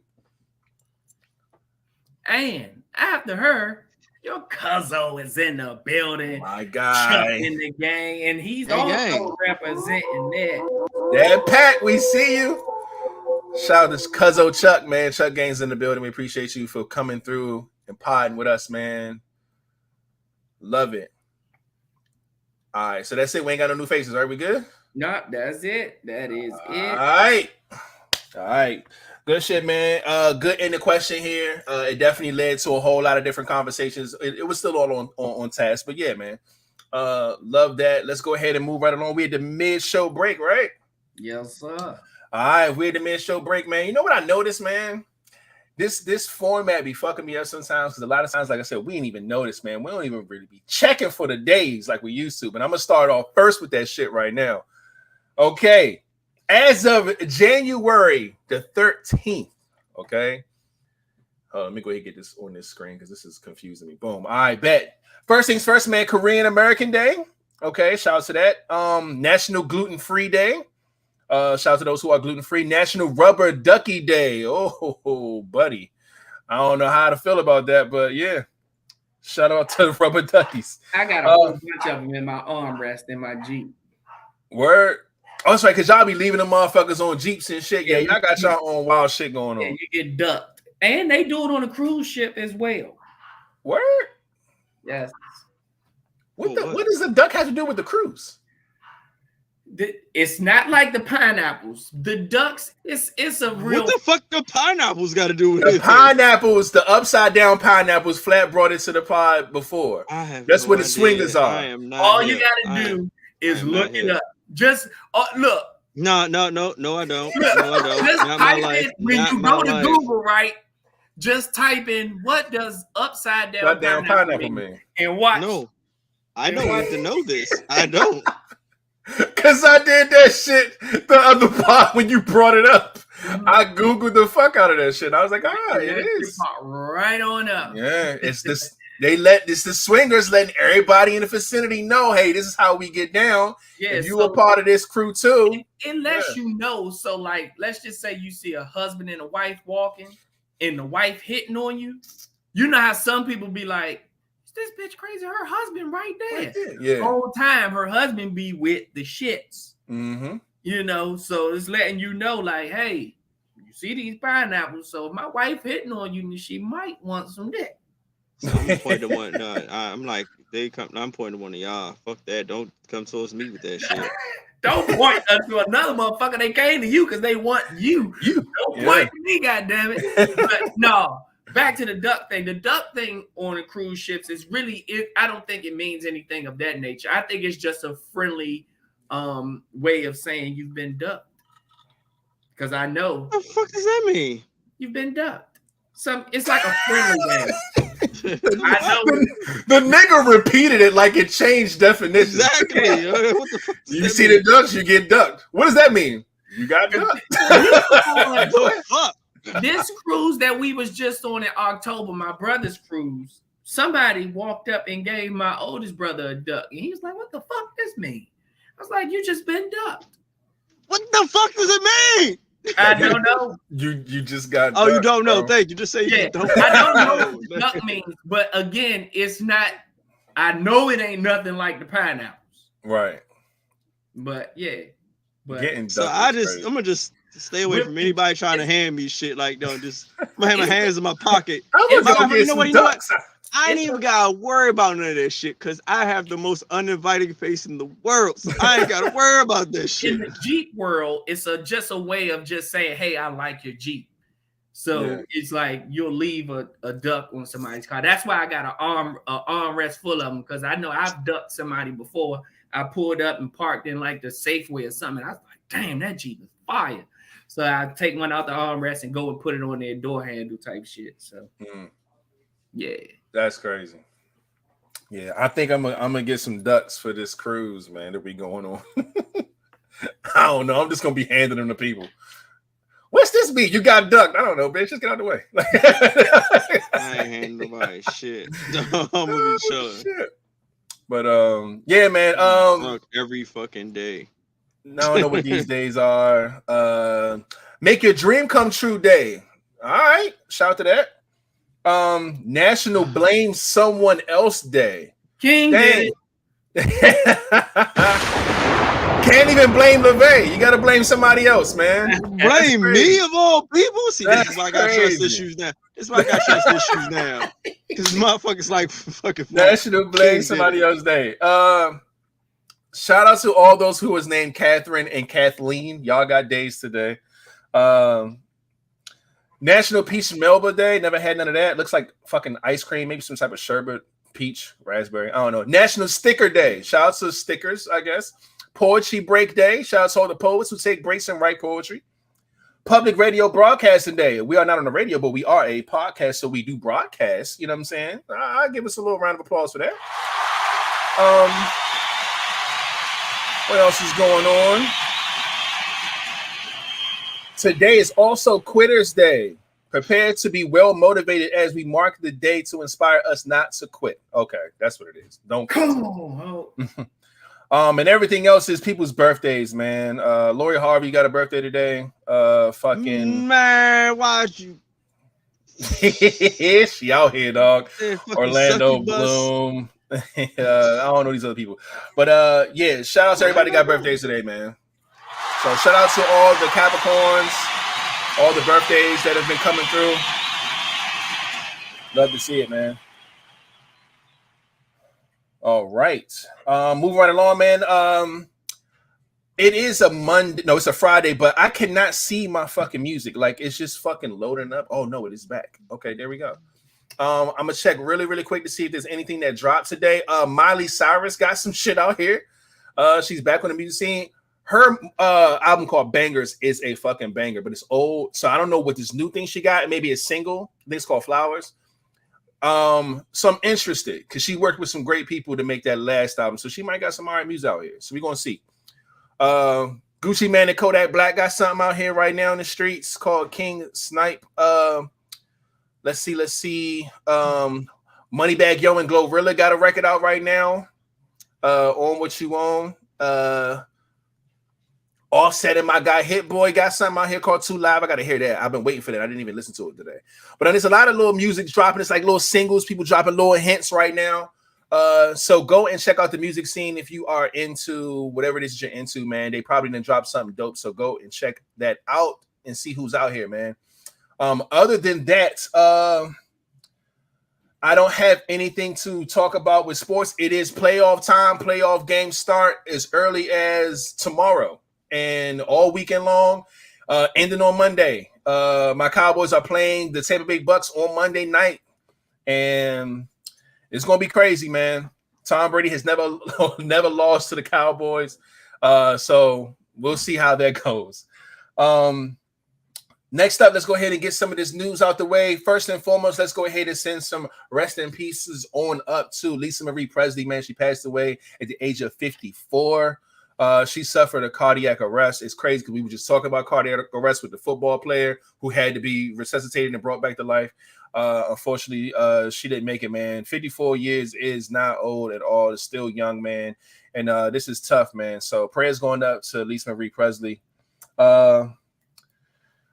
Oh shit! Here we go. The thing we were talking about with you, Flat, with the FFA grounding all the flights that happened over the week, and things started to get back to normal, whatever. So I'm glad you were able to get a flight at least the next day out. But that was a thing this week. Somebody warned us that this was going to happen too. But this is wild stuff, man.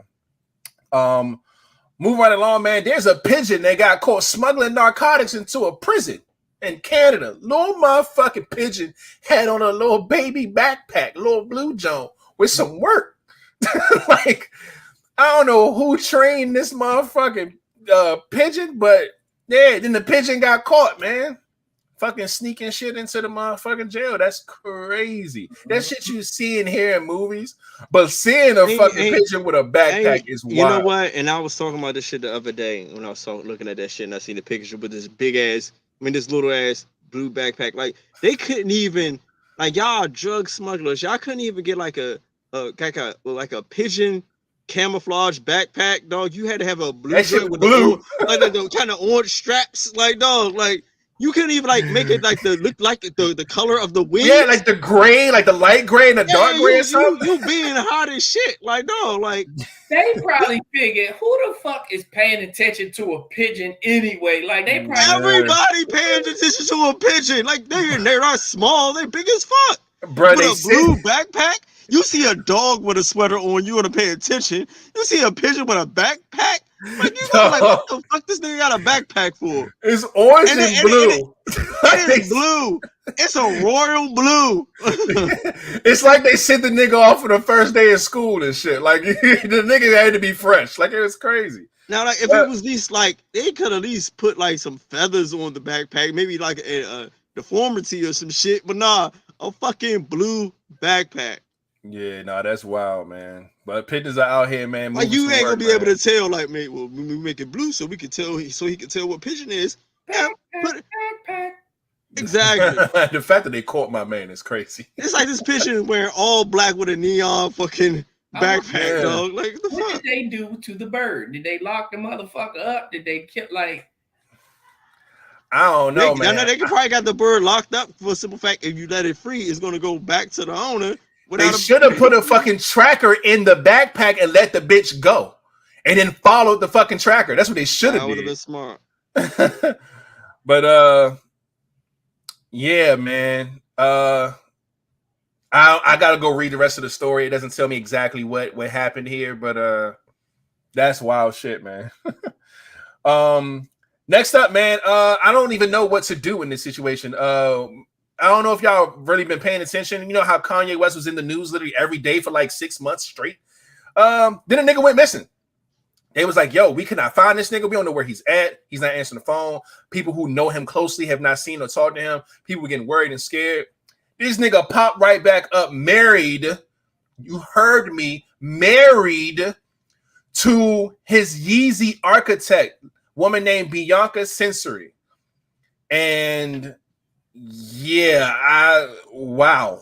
What? Why do we care about what celebrities do? Once again, like I've always said this. It's not that we care. It's just sometimes it makes for great conversation. The fact that this nigga, you had to be fucking your architect this whole time. Like he looked crazy, like he been painting. Like his, I don't know, maybe that's his new style. I don't know, but that's just wild, man. He popped up married to another woman, although he's not. I don't think. How's it even possible? Because he did get separated from Kim. Like they're able to date other people, but I don't know if they were finalized as far as the divorce. So how's this even? I don't know. But wild shit, man. But I'm sure more will come from this. Okay. Next up, man, Dr. Dre is reportedly preparing to sell his music assets to Shamrock and Universal Music for $200 million. That is, I guess I'm gonna give him a round of applause. It's hard to fully understand these deals. I get it from their perspective because most of the times the record label, they own most of people's publishing and shit like that. So they get like kind of the short end of the stick when it comes to their catalog of music anyway. So the only way that they can get the most back from their catalog without owning it is selling their share of it to someone else.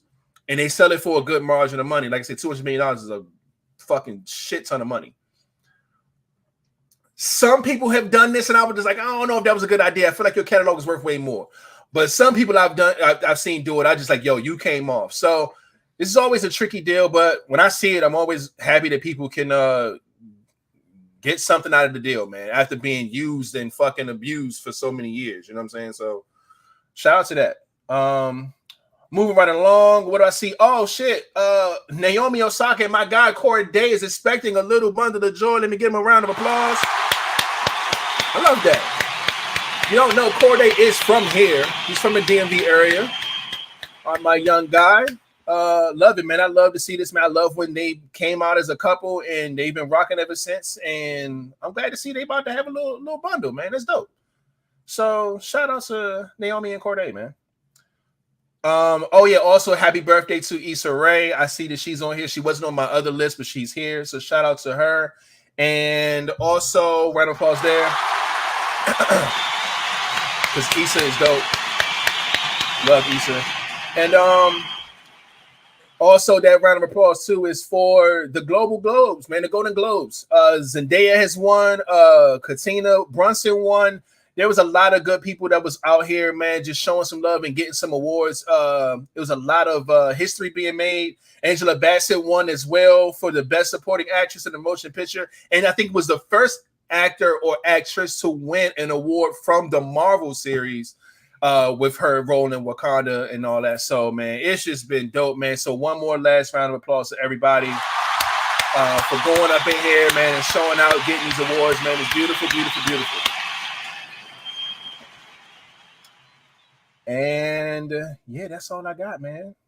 I got something. I got a fun fact for all the Vibez. First, I'm going to start it with a question. What do y'all think is the most expensive bird in the world? Expensive bird? Yeah. I don't even know what a bird names or nothing like that. So I don't know. Maybe The a pigeon. bald eagle or some shit. Oh, it's the pigeon? Is the most expensive bird in the world. Ain't it like a color, a certain color? No, it's just called a racing pigeon. But they look like the regular pigeons you see in the hood. The lowest you can find one is $1,000, and the highest one can run you over $50,000 just for a pigeon. The most expensive pigeon ever sold in the world was worth $1.9 million. It sold for $1.9 million. God damn! I learned that fun fact a few months ago, and I heard it from none other than Mike Tyson. If anybody ever really paid attention, remember back in the day, he used to have a pigeon coop. Yeah, he did. And motherfuckers used to say, what? He had all these exotic animals and all of that. And the damn pigeon birds was the most expensive exotic animals that he's ever had. And most people didn't know that is the most expensive bird in the world. That's crazy. So pigeons just out here, man. Yeah. That's crazy. Yep. What? I mean, because think about it. Like, they even showed it, like, in Training Day, how they train pigeons. You clap and they flying around to do signals to other people. Pigeons been used to travel from one place to another with packages, messages, packages. Yeah, all that. Yeah. You got a good pigeon that's going to be able to do that flawlessly. Yeah, that's worth a lot of money because you're going to make money off that bird. What is it, like pigeons? What monkeys? Yep. So yeah, good. She said, I thought it was a flamingo. No, flamingo is actually the 6th most expensive bird. Number 6, top 10. I think the toucan is probably like number 4 because I think it's like it's some other kind of chicken that's number 5. It's crazy. Not just found out, but I just saw research on the fact that chickens aren't even real. Like chickens were created. Chickens aren't like their own thing. Chickens are what is it? It's some type of bird mixed with a rooster. So they took a rooster and made it with a specific type of bird to create a chicken. That's why you don't see no fucking chicken. You've never seen a chicken by itself just walking around, or they're always farm raised. They're always like, that's how they a rooster is a chicken. Right, no, but a rooster is the male. Yeah. Chickens are females. Right. But the way they created it's weird. I just seen this whole thing on it. They created it with a rooster. It's a certain type of chicken? Yeah. Like the chickens that they make mass of, the ones that we fucking eat and shit like that. Those are the ones that I think they made from creating it with a rooster and a bird, whatever the bird is. It's like a crazy. I'm about to say, because have you ever noticed that there's basically 2 types of chicken eggs? Exactly. So I would get, like, if it's a certain type of chicken. Yeah, that's what it is. Because it ain't like people like, oh, let me get this type of chicken. Like, you know what I'm saying? Like, we just get chicken. But to them, they know it's a difference. Even people who sell chickens, they know types of chicken. Yeah. So yeah, they created that shit with a fucking rooster and some type of wild ass bird and created the chicken, and then that's the one that they used. Basically they made it one breed of chicken with a or one breed of bird. with a chicken and came up with this particular type of Crazy, chicken. yeah, and that's the one that they mass produce. Yeah. Oh, that makes sense then. Oh, Ms. Hartsteger says she sees the list. Yeah, the cockatoo is number 2. Yep, cockatoo. That's the talking ass bird, right? The cockatoo would be Wolfgang if they were here. Black. Actually, what she's looking at that is the that's the number 3 bird, that blue one. Number 3 bird is that cockatoo. Because the cockatoo, that's number 2 is black. It's all black. So that blue colored cockatoo is the 3rd bird, the 3rd expensive bird.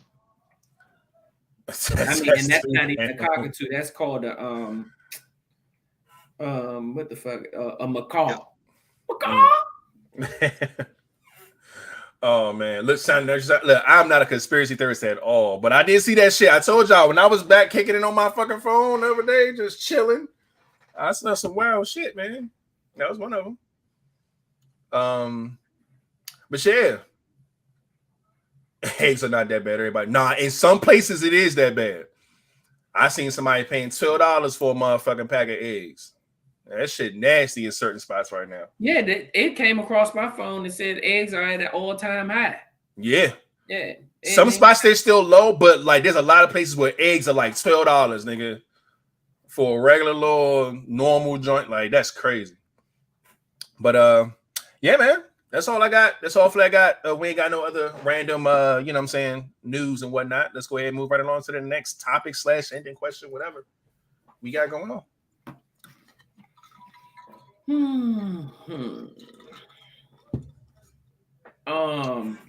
Give us 3 reasons why marriages aren't lasting these days. All right, so how about each of us give one? That makes 3.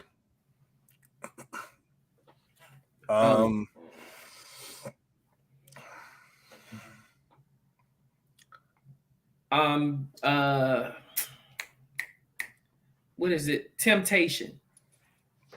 I feel like is at an all-time high, and that's why marriages aren't lasting these days. Because they're seeing things. They're seeing that greener side of the grass. You know how they sort of say the grass looks green on the other side. They're seeing that, and they know what they're dealing with at home.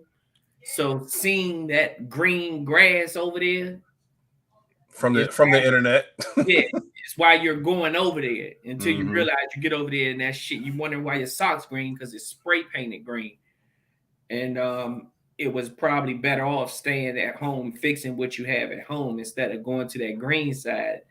And I think temptation is probably one of the main reasons why marriages aren't lasting these days. I get that. I'm going to roll with the fact that I believe that the wrong intentions are a big reason to why people don't get married. I feel like nowadays I see people getting married for the wrong reasons than the usual. I love you. I want to spend the rest of my life with you. I see people doing it because of the fucking military to get that check. I've seen it, people doing it for like so many different like things to why it makes sense to them, maybe even in a financial sense or whatever the case may be. And not because of they genuinely are in love with one another and want to spend the rest of their lives together. That's why it's so easy for the motherfuckers to get mad and get a divorce, because they got into it for a different reason than the main goal. You know what I'm saying? It's supposed to be till death do us part. You know what I'm saying? And next thing you know, a motherfucker like, oh, this happened. Fuck it, I'm over. I'm getting a divorce. And it's like, it's just that easy to run to divorce.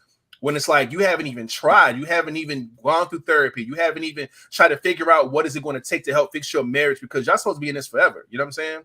And speaking of, I'm gonna give y'all another fact that I heard not so long ago about marriage, but I'll do it after we all go. But yeah, I think people's intentions of why they get married in the first place nowadays is completely different than how it was back in the day. And again, that goes to what Flat was saying too, like the temptations of seeing so much and having access to so much with the fucking internet and social media. You see so many different people, women you've never seen before. One reason you about to go down a list. No, I was just talking about his. No, I'm still on the same one. I'm just saying. He said temptation. I'm agreeing how temptation falls into people doing it for the wrong reasons. You know what I'm saying? So yeah, it all falls into the same thing. And I feel like that's the reason why people don't last as long as they should, because their intentions are completely wrong when they get married in the first place nowadays. But you got to go ahead. Me, I'm gonna say having a closed-minded view of growth in a relationship.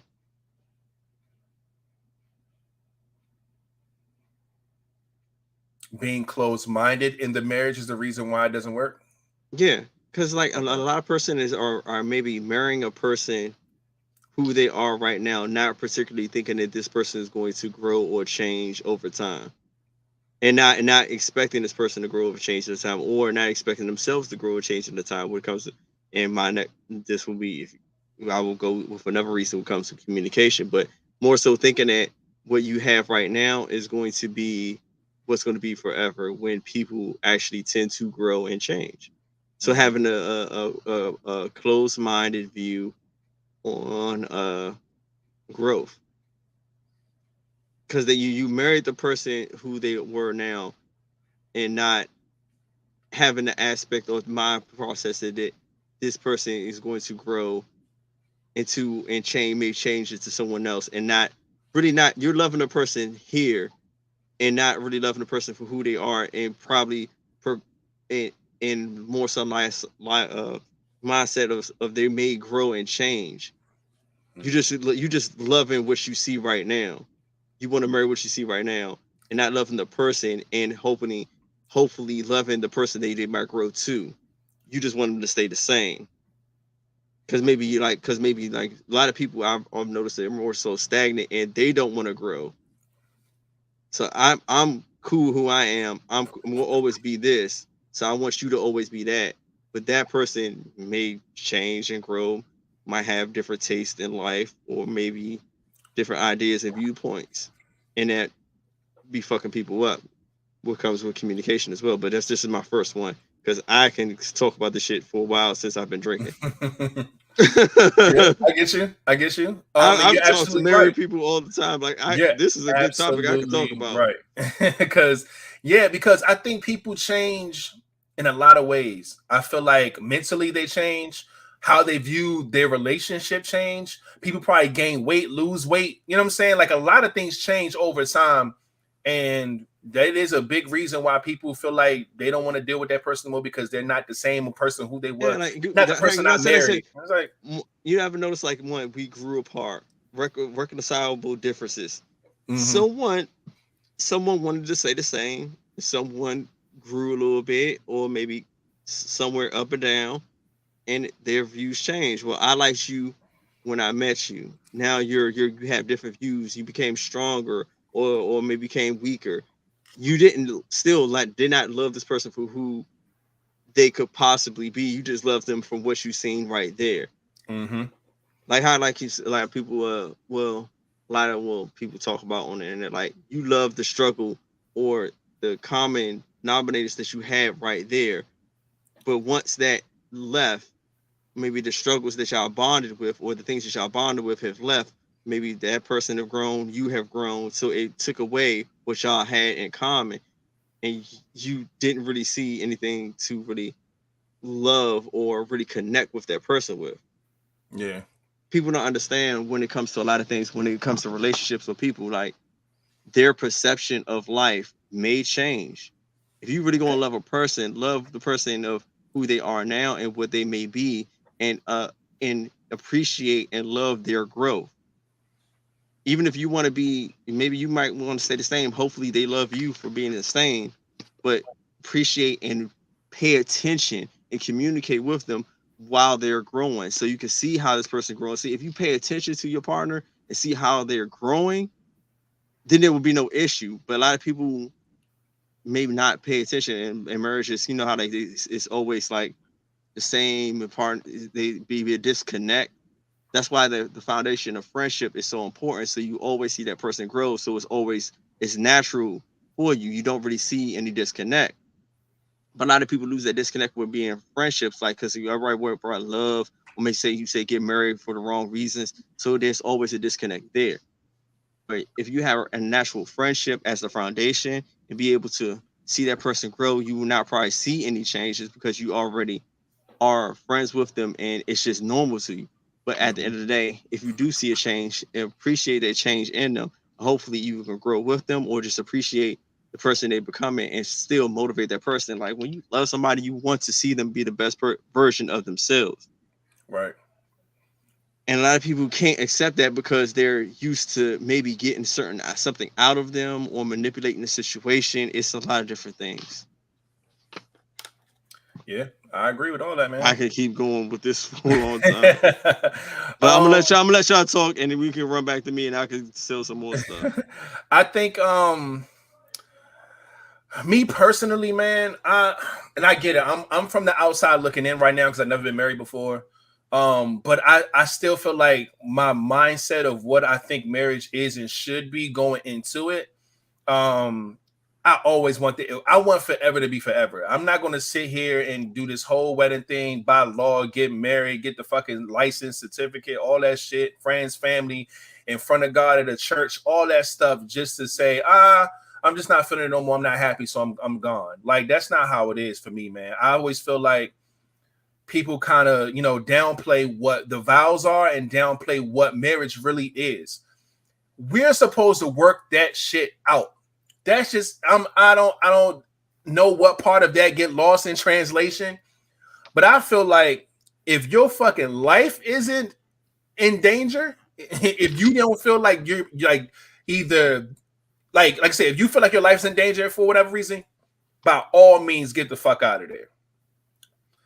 But anything else, yeah, I think you got to at least try. I ain't gonna say you're going to figure it out, but that's what the marriage is supposed to be about, man. Like, you're no matter what, till death do us part, my G. Death, that is it. And they ain't say until happiness run out or until you feel a way about something. Like, it's really a thing, man. So I don't know, man. I look at it completely different. That's why I'm afraid to get married, because I know for a fact if I get married, that is it. I'm not playing. You know what I'm saying? Like, we gonna figure that shit out. That's just what it's supposed to be, man. So I don't know, man. But marriages ain't lasting. That's just what it is. And the fun fact I had or whatever, which I didn't know because like I'm not really heavy into what like a lot of the Bible scriptures and what it means when it comes to marriage and shit like that. Somebody asked, I think a pastor something like, "Yo, if you divorce somebody and you marry the other person, you marry somebody else." Damn, Kanye West. If you divorce somebody and marry somebody else, and the first person that you marry passes away, do you have to remarry your second wife? Because it's supposed to be till death do us part. So you're not supposed to remarry unless the other person that you were married to passes away. They say because in God's eyes, it's not a pure marriage, or it's not looked at or valued as a marriage until the other person dies. Because it's like, I'm still looking at you and this person that you told me was the one forever. So if that person's still living, I don't know who this motherfucker you showed up to the altar with. That's something that you got going on, but I bless this marriage here. So if that person is still living, they're saying that second marriage like don't even count. Like it was a wild take, but people were like, yeah, that's true. If you look in the Bible, I'm like, word, like that's crazy. But I don't know, man. That's wild stuff. So I know people who got married 3-4 times. I don't know how that works, but I just wanted to share that since marriage was the topic. But you know.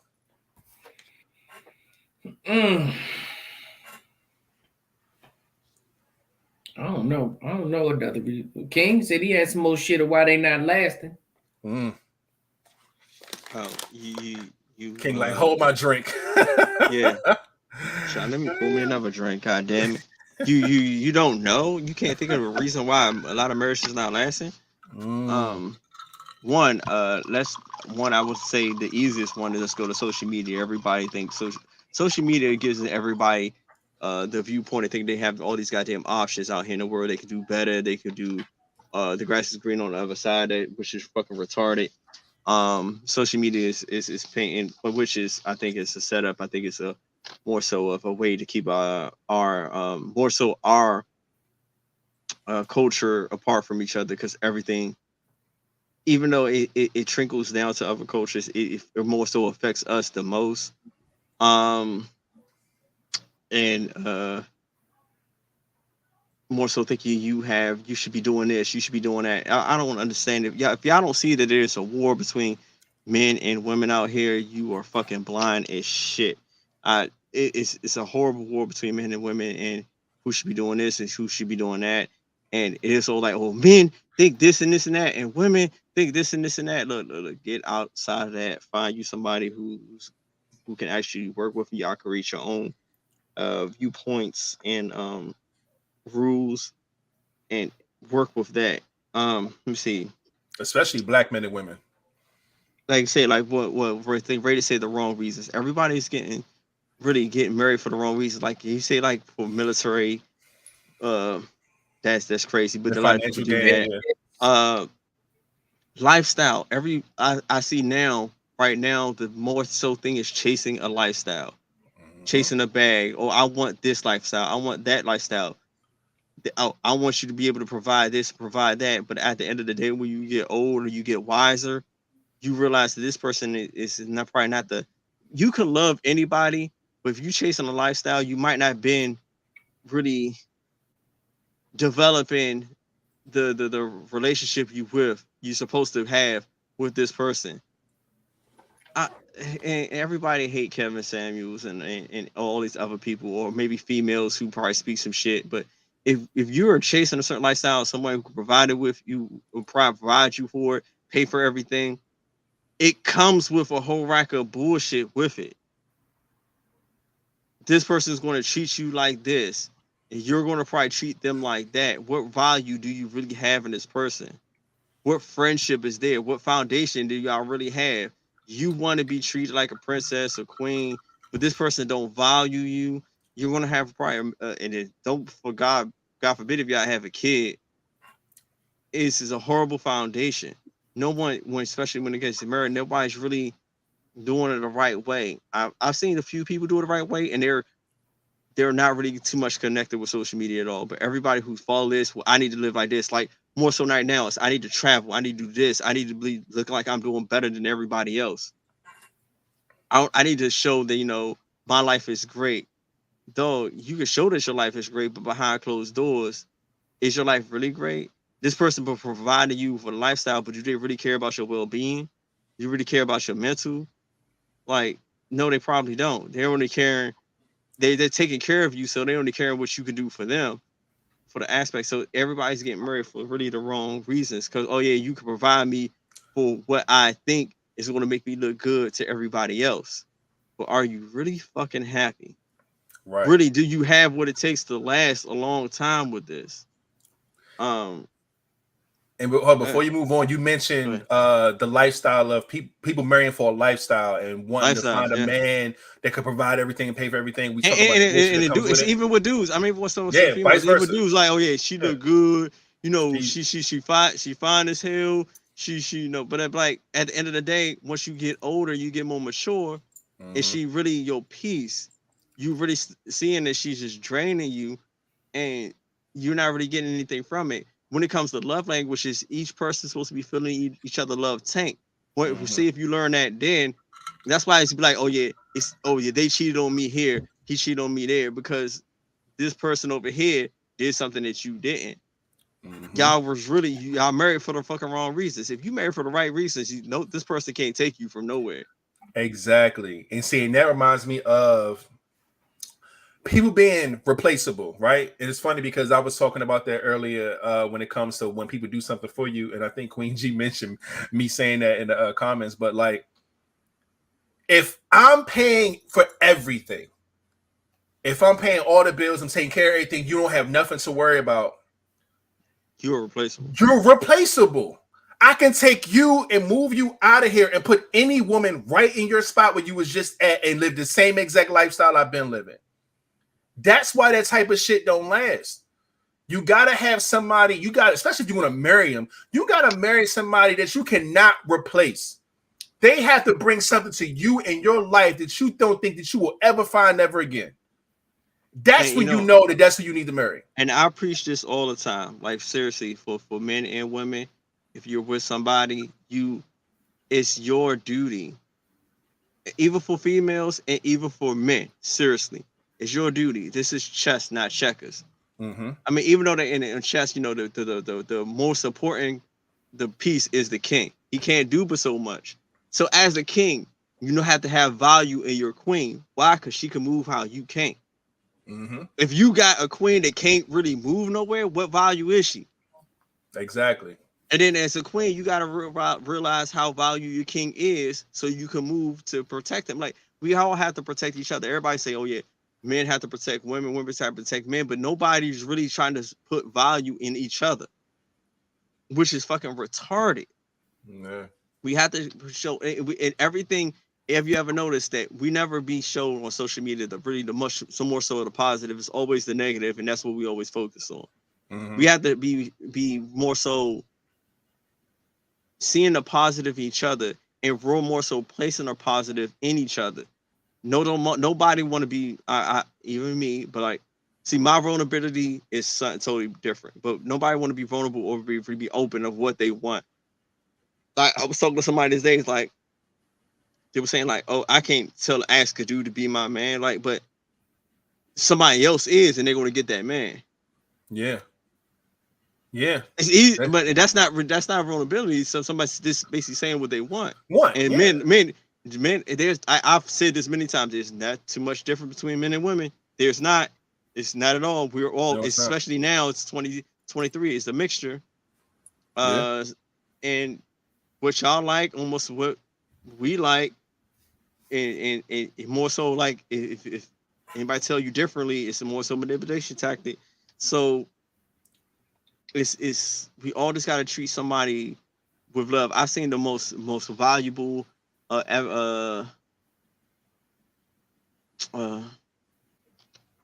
information told us like, look, if you get two people together, it's like, yo, I'm trying to make sure you're good and they're trying to make sure you're good. How can you go wrong? Like how can I help you?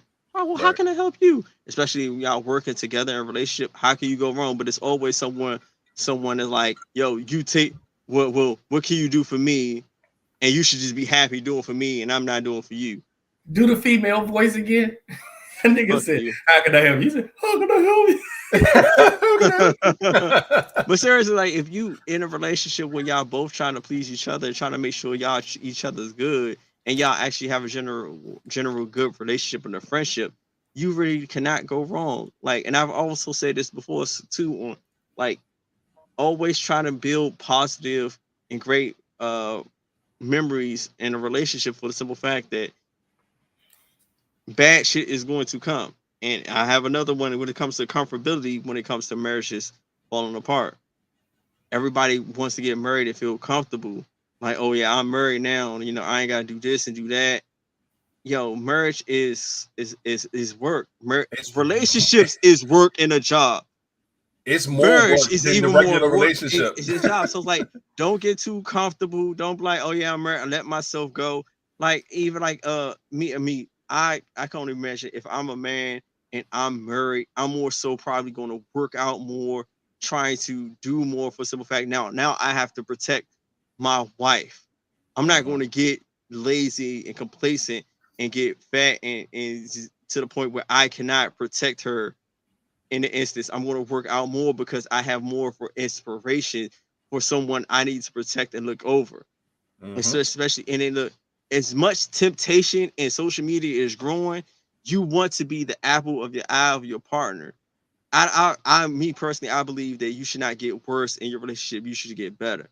So, right. I mean, that's why I don't want to be in a situation where I feel like I'm going to get worse. I feel like I should be getting better in any situation. So if I'm going to be with somebody, I feel like this is a place where I can grow to be a better person, not worse. I'm not going to move unless I'm going to be better. So, but a lot of people just get complacent. Well, you got me, it's use forever for worse, flaws and all, but they tend to maybe gain weight and become a worse person. No, stay on your motherfucking game. And know this person is constantly changing. You're probably going to constantly change, and y'all both really work on pleasing each other. Like if I'm married, like I'm going to be like, all right, my girl said like, oh yeah, your arms getting big. Oh shit, I'm gonna pump these bitches up even more. If that's what you want. You noticed? You noticed? Oh, hey, get the protein. Oh, go. No homo. You know, you want to keep your attention of your partner, and vice versa. Because like as we get older, come on, we all like everybody don't want to think about that shit. Man, you're probably testosterone, your drive would be if you got somebody also always trying to keep your attention. And females, you know, it's so much shit out here to distract us. But if you working on trying to just you keep your partner's attention, trying to be the best for them and your children, how can you ever go wrong if you're trying to do positive shit? But a lot of people don't try to do positive shit. They just be thinking about negative shit or just be thinking about themselves. Selfish intentions will always lead you to the wrong shit. Yeah, I agree. Is that what I'm saying? Again, being too comfortable in some shit like, oh, you're gonna love me regardless, you know, till death do us part. That sound cute, but we live like that was back then and there when everybody had to walk and work and nobody was being obese or gaining a whole rack of fucking weight. Yeah. Still like, and you still like now you still have to date, come up with rules, come up with your own shit. Don't be trying no, this is my next one. Come up with your own rules, especially if you're married. Come up with your own shit. Don't follow society's rules, because if you try to follow what everybody else to please everybody else, what's authentic about your relationship? Nothing. Yeah. You be lost trying to do what society thinks. Oh, we travel, we do this and do that. Like, look, everybody can't do that shit. Everybody can't go here and go there. Motherfuckers have responsibilities. Oh, you can't do this. You a broke motherfucker. Oh, you can't cook it clean. Like, no, everybody has not been taught that. Has been everybody's lifestyle. But if you like, but this is where it comes. But if you have potential to do it, that's great. If you want to do it to please your partner, like if you trying to please your partner in that aspect, it's always going to probably work in your favor. Especially, but this is only if you have someone that you see that's trying to do good for you. Right. Not if you any aspect you see somebody's trying to use you, get the fuck out of that. Like I say, match your energy equally yoked. If you see someone who's trying, and this is the one thing is too that a lot of people don't understand. Like we all can't really read someone's motives, but we have to try to see like, or maybe communication. I always say everybody's horrible communication. I don't give a fuck. Y'all watch it. I'm good at communication. You're horrible. Because everybody assume a lot of shit. Everybody don't want to just I thought I would think you would know how to do this and do that. You don't know how this person was raised or whatsoever.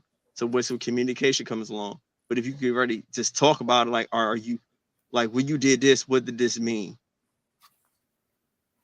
Trying to figure out like, okay, is this person's, are you trying to give me a signal that I'm not reading because it's not my norm?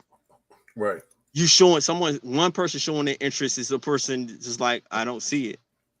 But maybe love language, or because it's just not them, or what they're doing is just not what you can register. So that's where communication comes along. Mm-hmm. So, but if you got somebody you can actually talk to, and they be like, okay, well, when I was doing this to show you that I like you, or I'm really interested. Like, well, damn, I didn't really register that. Communication. And I'm doing this, so like, you have to have communication, be able to talk. When you have that type of bond, and you can talk about anything, there's no judgment. The relationship will go further, especially with marriages. But a lot of people don't do that because they're fucking stubborn, or fucking just think that shit should be happening in a certain way. And a lot of people just think like, oh, everybody should be knowledgeable of what they know, but that's not everybody. That's true. Oh, you should just know this. It's common sense. No, I wasn't raised that. No one taught me this. Mm-hmm. No one showed me this. I don't know this. But if you're getting, I'm a great communicator, but you didn't tell me this. You assumed that I knew this. We're all scared and broken in some aspects. So, and then I think like a lot of people capitalize on that, especially the ones who want to manipulate people, capitalize on that and just destroy you or use you to the point where they take advantage of you and you go hurt the next person. Yeah. But it like I say myself, I'm not an exempt. Now I work on myself and I try to. God damn it!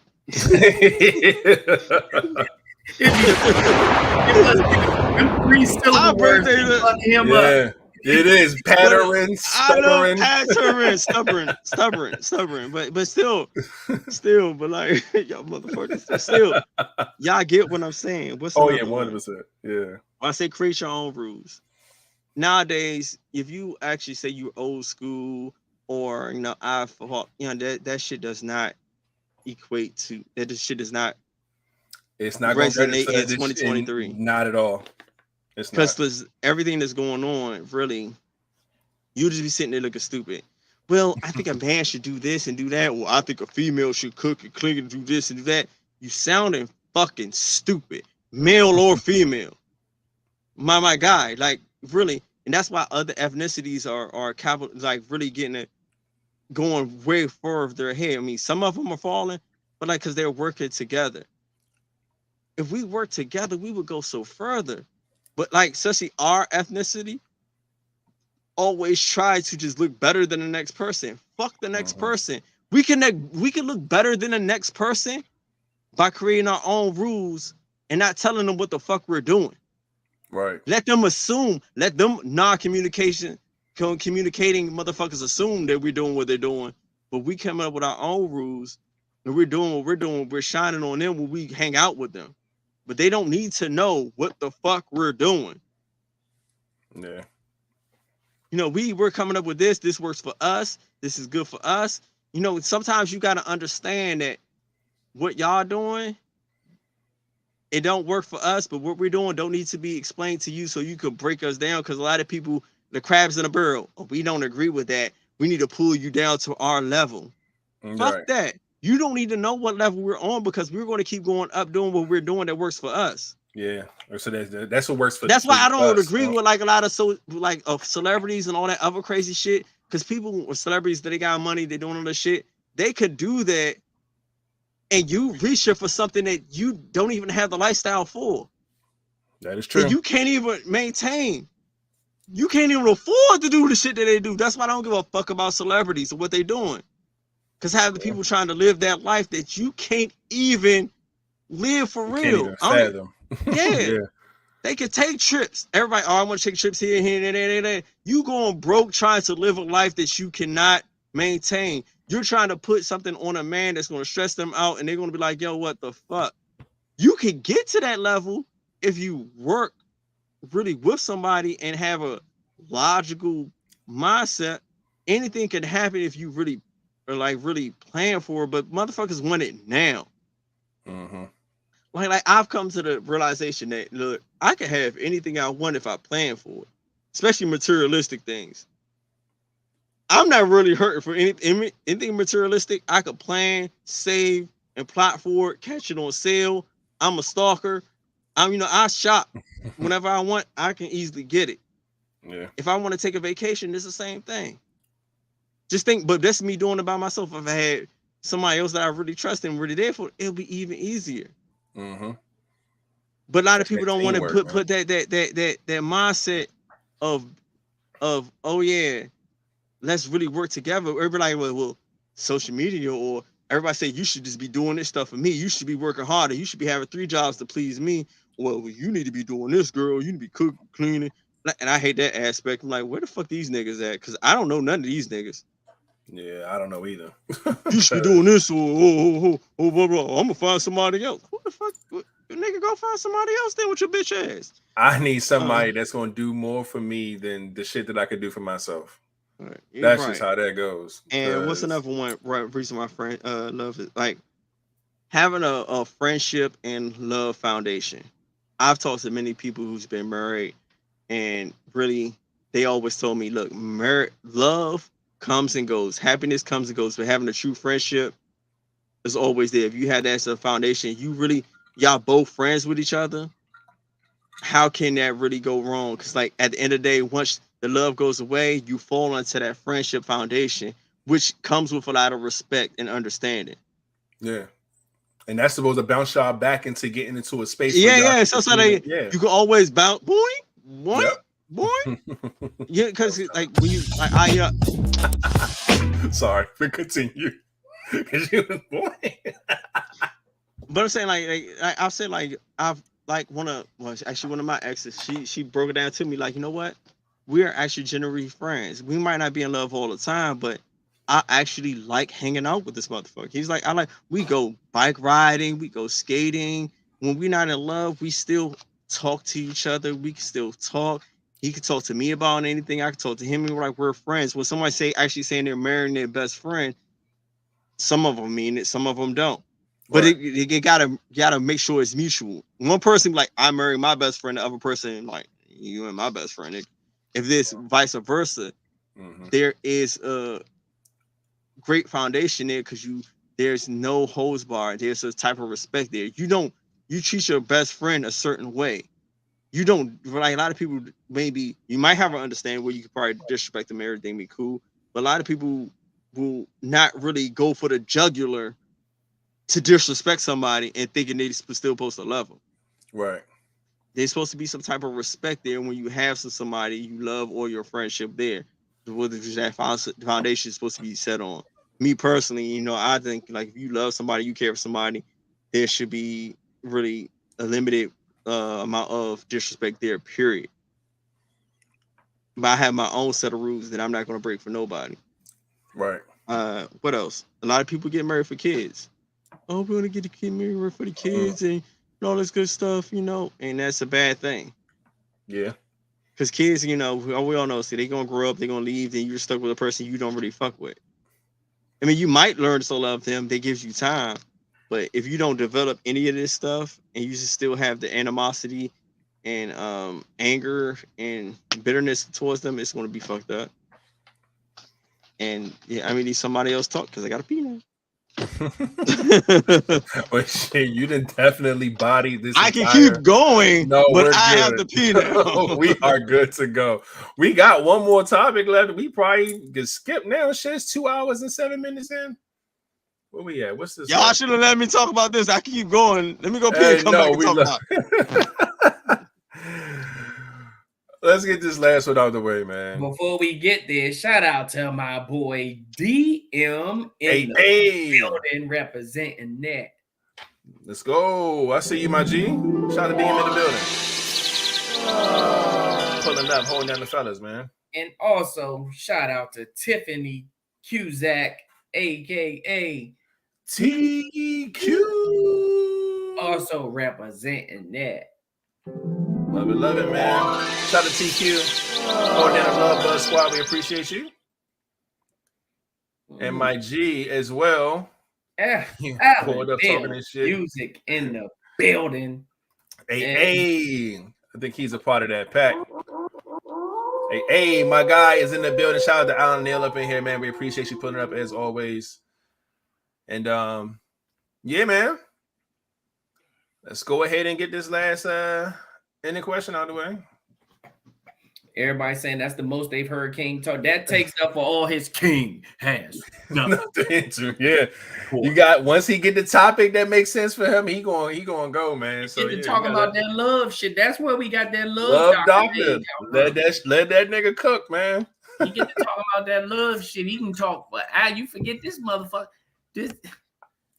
Is that King talking here? Yeah, man. He out here. And when he get to talking, that motherfucker is rolling like a 18-wheeler. Look, here he is. What happened? He said 18-wheeler. I got another one I just thought about when I was pissing. This is Hey, no. So the last topic, another one, but the marriage things. I honestly say, like, a lot of people don't be their true selves. A lot of people hold back. I'm only going to talk about that from experience. People like, Marcus is BU. The city is like, yeah, when people say that, they don't honestly think that.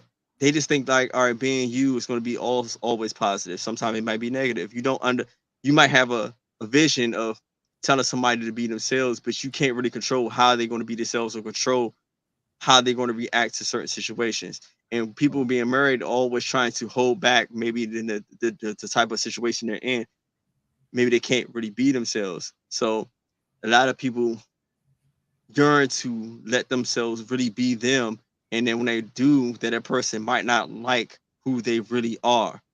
Because a lot of people can hold back who they are for a long time. Mm-hmm. So that's another reason why people maybe fail in marriages. Because they really got tired. It's like, you know what? I need to just be myself and let certain parts and aspects of me out.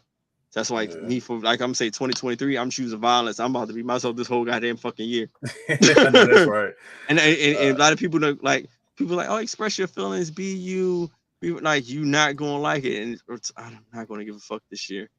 But go ahead, where we at? Because I heard a Mack truck. What was you saying, Flat? They said your ass get the talk, and I said, yeah, his ass get the rolling like an 18-wheeler when his ass talk about some shit. Give me a topic. See, give me a topic that I could talk about, and I got a drink. I will talk.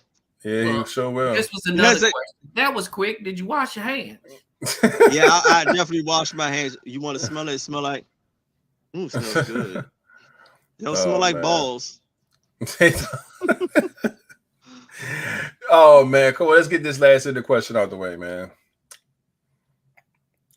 Let me see, because Marjorie got almost some why she got her regular name, and she get a nickname. I'm like, just her initials, TQ. Everybody that got their regular name up there, damn near don't really have a nickname. Brenda Flood, all we just say is Brenda. We call her by her name. Now we can put a little oomph into your name. Yeah. Marjorie. Now, see, it's different. If we nicknamed you, then it'll be different. You nicknamed yourself Butter Baby or some shit. So we gonna forget until you change that shit. Let me sing it. Yeah. Baby. Oh man. What's that topic? Okay, getting with a single mom is never a come up, especially if you have no children. Do you agree or disagree? Wait, what? I guess he's saying that there's really no benefit to doing that. Like it's always going to be an issue, a task, a problem, a tough relationship to deal with. It's never a come up. It's never something easy. It's never something that you could probably fully benefit from, especially if you have kids. So, do you agree or disagree? More drink. I'm gonna say disagree.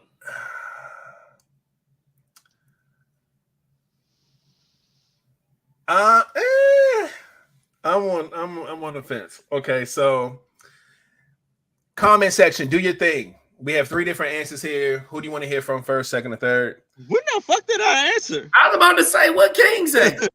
Exactly. Oh, you said you agree. No, I didn't. You did. No, I didn't. I didn't hear the question. You was like, yeah, it's not.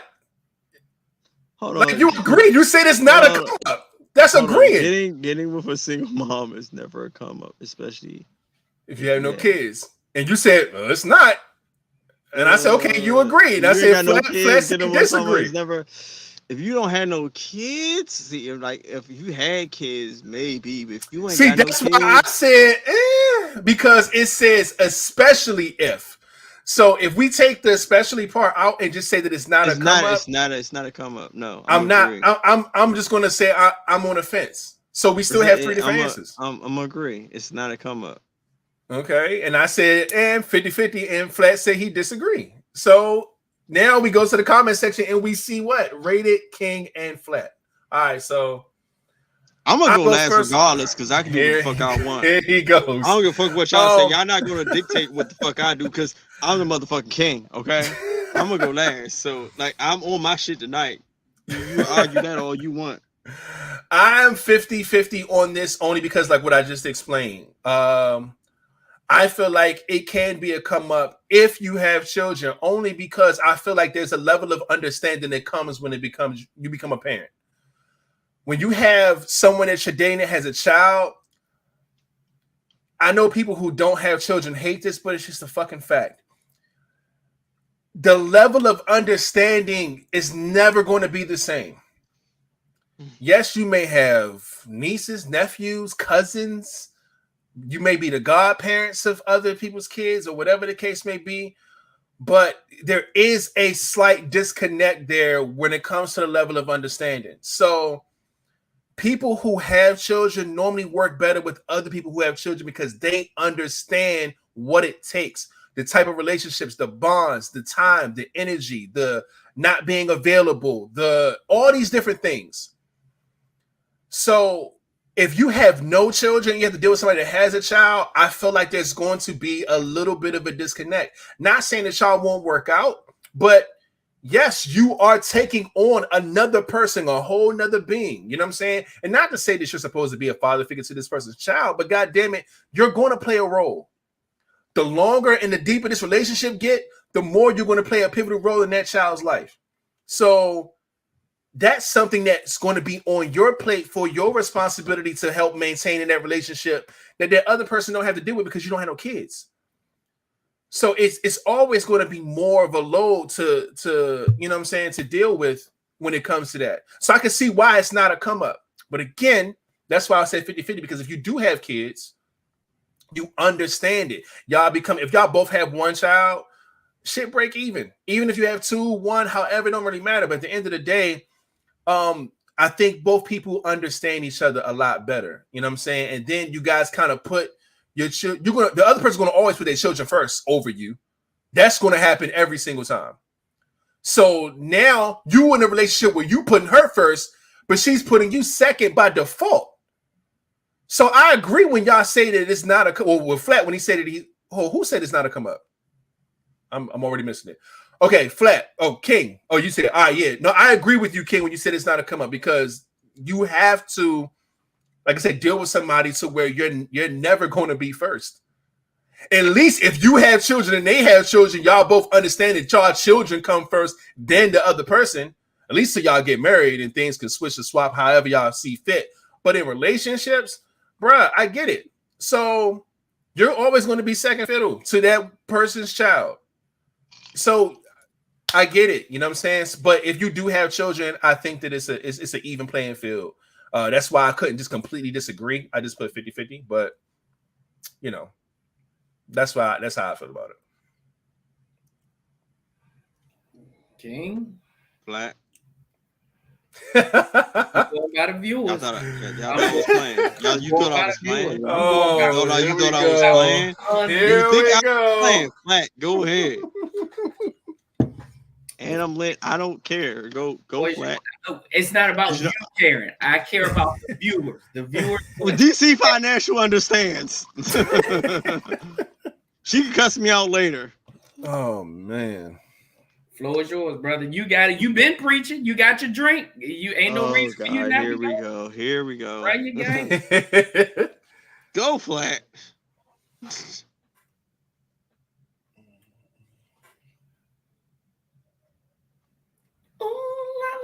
I'm not doing this with y'all, man. No. Only reason I say it's not a come up because for the simple fact, like, all right, if this person doesn't have any kids, like Raider says, like he has to battle. It's an argue between you and your kids. It's for someone who does not have any kids. It's never a come up. I mean, not saying it's not a negative thing, but it's not a come up. It's not. It's people like, all right, Queen. I know Queen G. This actually like fucking hits her buttons. Yeah. But at the end of the day, a man who has no kids dating someone who has kids is not a come up at all. Most single people who a man who does not have any kids will want to date somebody who does not have any kids. You don't understand like how many times I've met a female who would rather have meet somebody, a guy who does not have any kids. I got turned out plenty of times like, yo, you got one kid. No. You got 2 kids. Oh, hell no. You got 3 kids. Why the fuck are you talking to me? Why are you out here dating? Kill yourself. Sheesh. Like, no. Yeah, no, it's not a For come some up. people, it's for a man or like female. If they don't have any kids, it's really not a come up. Unless that person is really pressed to have kids and they know that you are fertile and you can have kids and they have a hard time having it. That's the only time it's a come up. But somebody who has no problems, it's not a come up. Not necessarily saying it's a bad idea. It doesn't matter what your financial situation is, but technically it's not a come up for the simple fact that you have obligation to your kids first. This person can move however they want. You have to actually move in a certain way because you have responsibilities. There's so many people who say they rather date would have kids. They really have rather date somebody who has kids, who have an understanding of what they go through. So someone who doesn't have kids, it's harder for them to want someone's attention, and they can't get it because so they have to share it with their kids. It's not even about financial situations. It's about time and moving and doing things that you cannot do because you have a responsibility and this person doesn't. At the end of the day, so it's not a come up, but not really necessarily saying it's a bad thing. Not saying you're tainted or you're wrong, but it's never really a come up.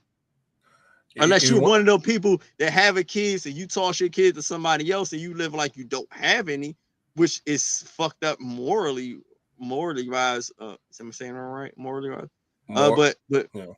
You know how we know some people who fucked up, like who have maybe one kid and they don't ever be with them, but they give all their time to the significant other. That's not a fucking problem to that person. But if you actually a responsible adult, it's not really a come up. Not like I said, that's necessarily a bad thing, but it's not necessarily a good thing, and not a come up. You either going to be equal or worse, or maybe good to them because they want to have a kid with you because they know you're a good parent. But it's not necessarily always a come up. I feel especially if you have multiple kids. And then and on half the time, really, actually, I'm gonna just throw some more gems at y'all for real. Y'all not gonna want to hear this shit, but you know me, I'm king. I'm gonna keep them up. Damn it. I'm gonna keep it real with you. If you got 1 kid, 2 kids, or multiple kids, and if a guy's really happy and they ain't got none, look, I don't understand how you cannot see that that's not a manipulation tactic for the simple fact that you have kids, you have to move a certain way so they can do whatever the fuck they want because you can't require a lot of the time because you have kids. Even with females, like if they don't have none, you have kids, you have certain times, certain things you have to do. So they know that you'll probably look at them more surprised that they don't have kids, but they can move however they want, and you can't really question them, or you can't request them a lot of their time because you have other obligations. If they pick up your pattern, I'm all about patterns. They pick up your pattern of what you have to do over your job and your kids, they can move however the fuck they want within that pattern. So you gotta watch that also. Male or female, if they really they like make it so like, oh, you gotta get, I'm fine, oh, that's cool. They can move however the fuck they want while you're dealing with your kids or your job whatsoever, because you got a lot of time that's already obligated to certain spaces where they can move within those spaces and do whatever they fucking want, and they know when you're free. Y'all don't understand, like y'all don't be seeing the manipulation within that of time and understanding the schedule and looking at someone's how y'all get on me pattern. Pay attention to that shit. Somebody notice your pattern, they can understand. They understand you and what you do. And most people with kids have a certain pattern. Now, hold on real quick before we move along with this. I see where Queen G is coming from. She's talking about the word come up, and she's talking about the definitions to snag someone who is more attractive, more successful, and or richer than you. But at the end of the day, we're not talking about said woman being fucking attractive, rich, or anything like that. We're talking on the sense of her being a mother and being single. That is it. I don't care if she, wherever she is, like what type of background she got or what type of job none of that stuff matters. She can have none of that shit. You know, and even with that, even if you're a single parent and they don't have no kids and have more money, they're going to look at you as somebody that wants that. Look, I'm gonna keep it real. If you have kids and you got a lot of money, and you maybe have more money than them, you don't want that. They're gonna look at you like, all right, you got look. A lot of people with kids, period, male or female, have this notion that I have a kid, so no, it's really hard for me to date someone who doesn't have a kid because they're gonna look at it as like it's some type of subconscious insecurity there. I don't give a fuck if how much y'all want to talk in the comment. Oh no, it's not. Yeah, no, it is. If not, the people who come in to talk to you going to see that. Well, they got 1 kid, 2 kids, 3 kids, and I'm single. I look like this and that. I have this and that. I'm more of a prize to them than they are to me. Even though they make more money than me, they're already going to look at it. They have a kid, so they're going to look at themselves a certain way. Versus me, I have nothing. And I come to say I can require more. If they can't give it to me more, give it to me. They're going to feel a certain way. Y'all don't see. I know most men see this shit, but y'all females seem to not see this shit. Because it's about game. Single mom. It's a game. It's a game. Yeah. And they're going to monopolize on that shit and use that shit against you. Yeah. You might have this. You might have all this money. You have a kid, so it's like, oh yeah, I don't have a kid. Yeah, you might be doing this, so like they already going to think they are more higher to you and treat the situation or try to manipulate the situation in their way. I've seen this shit happen a million times, and people always think that, oh, I'm the exception, I'm different. Not to this motherfucker. No, you're not. Not to everybody thinks we all think we're all special.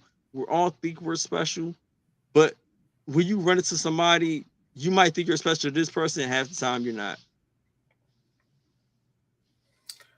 Flat. The reason I disagree with this, I really don't see what the kids have to do with this, but getting with a single mom is never a come up, especially if you have no children. When I see this question, I think about what you're missing. Let's just say I have low self-esteem. That's why I have no children. Low self-esteem. Let's say I have low self-esteem. I have no children and I don't have girlfriends or whatever. That's why I'm single. That's why. But I could get with this single mom and she gives me what I need to feel like a man. That way I come up. That can be considered a come up for me because she's completing me. She's giving me what I missed. So the fact that she has a kid, I don't know what the kid shit means in this, but the fact that it says she can never be a come up. That means the fact that somebody has a kid, that means you can never come up. Like that doesn't, the word, you know how sometimes y'all pick the word never is what throws this whole thing off. What? Mm-hmm. Why does it? Because she has a child and I don't have any, she could never be a come up for me. She could be a come up in so many different ways. What happens when she has her own house? I don't. What happens when she has a vehicle or multiple vehicles? I don't. But she still has a kid. I don't have any kids. As a single man, I still don't have all my shit together. But her as a single parent, she got her shit together. And she decides to blend that world with me. Would that be considered a come up for me? Because she like, babe, look, boom, I got 2 vehicles. You could drive this to work. That might help save you on a little bit of money for getting on all that metro or catching Ubers and Lyfts. that's a come up. You know, that might be a come up for that person. That really depends on who you're dealing with. So the fact that it says that person could never be a come up is the part that throws me off. Shit, this person could, being as though they have a child and you don't, could actually show you different ways of loving someone. You might have a problem with loving somebody. You probably don't know how to show love. But the fact that you're with somebody that actually has a kid, that kid alone could show you a different love, just the kid. So you could learn from that kid. That's all in all, that's a come up. You've learned so much that you didn't know before, but all because I don't have a kid and she does. That means I can never grow. I can never come up from that. That shit makes no sense to me, to say that she could never be a come up because she has a child and I don't. Because when I see the word come up, that shit could help in so many ways. What happens when there's a single mom, you meet a single mom now, and she might not even have to make more money than you. She can make a little less than you, but she knows how to make what you make work for you. Like, damn, I see you make this amount. What if she helps you budget? And then you find yourself growing faster with an additional woman with a kid. You're growing faster than what you were doing single by yourself. She officially put you in the shoes or in the position to come up. That single mom helped you come up. But you're saying that just because you don't have a kid and she does, you can never come up. That can never be considered a come up. And I don't see where that becomes a problem in any of this, being as though she has a child and you don't. See, that's why when I read this topic, I didn't paint a picture of the single mom. I didn't say she had money or she had 2 cars or she had this thing or she don't have or whatever. I didn't even do that because I felt like you can easily do that in this situation to create the come up. I think what the person was trying to say when they said single mom is never a come up, especially if you have no children, is just strictly relationship based. Not what they could do for you financially, not what type of materialistic shit that she could let you drive her car or live in her house or whatever the case may be. Just strictly relationship shit. That's why I said 50-50, because I do know that every single time that child is going to come first. And if that person on the other end does not have that same dynamic, it's always going to be uneven every time. Not saying the relationship won't be good. It'll be great. You know what I'm saying? It may work out. It may not. That's why I said 50-50, because it's not, I don't agree with either side. King? No, you done? I'm just waiting. No. Wait, I was just making that point. But no. I would actually say, like, I actually appreciates Flat's response. So this is why we have a panel with 3 men who actually have 3 different views and opinions. Now, I actually will say, Flat actually has an he actually is right in a sense. Like, I'm not going to say he's wrong. He says he's right. That can actually do happen. Me, I can only speak on my own personal experience. That's why I said no. Like, I mean, when I was actually had no kids and I met someone who even had 1 or 2 or 3, I felt it. Like I say, I didn't say it was bad. It was either neutral or so, it was more so that person doing more so they know they had more to actually subconsciously try to make things happen a certain way, and which I say could easily be manipulated. But see, that is if you run into a female, I will give it to Flat. There's a percentage of females out there that you can actually learn from, but that's if that female is willing to do that. Not everybody, but there are some, and I will actually say Flat is right. Like I say, I'll only speak to my experience. Like when I didn't have any kids, I dated someone who had 3 kids, but I more so was helping her struggle with 3 kids and I didn't have none, helping her out. And someone even had 1 actually helping in the aspect. And it was not a come up to me because of my personal experience. they didn't offer me anything as in growth. But he may have experienced something different that I have not experienced, which it could be more so maybe a come up. But I mean, I haven't seen it, so I can only say from my personal experience, but which if he said that, I actually believe him if he experienced it. So I'm going to give him his props, and I'll say my piece. Go ahead, Flat.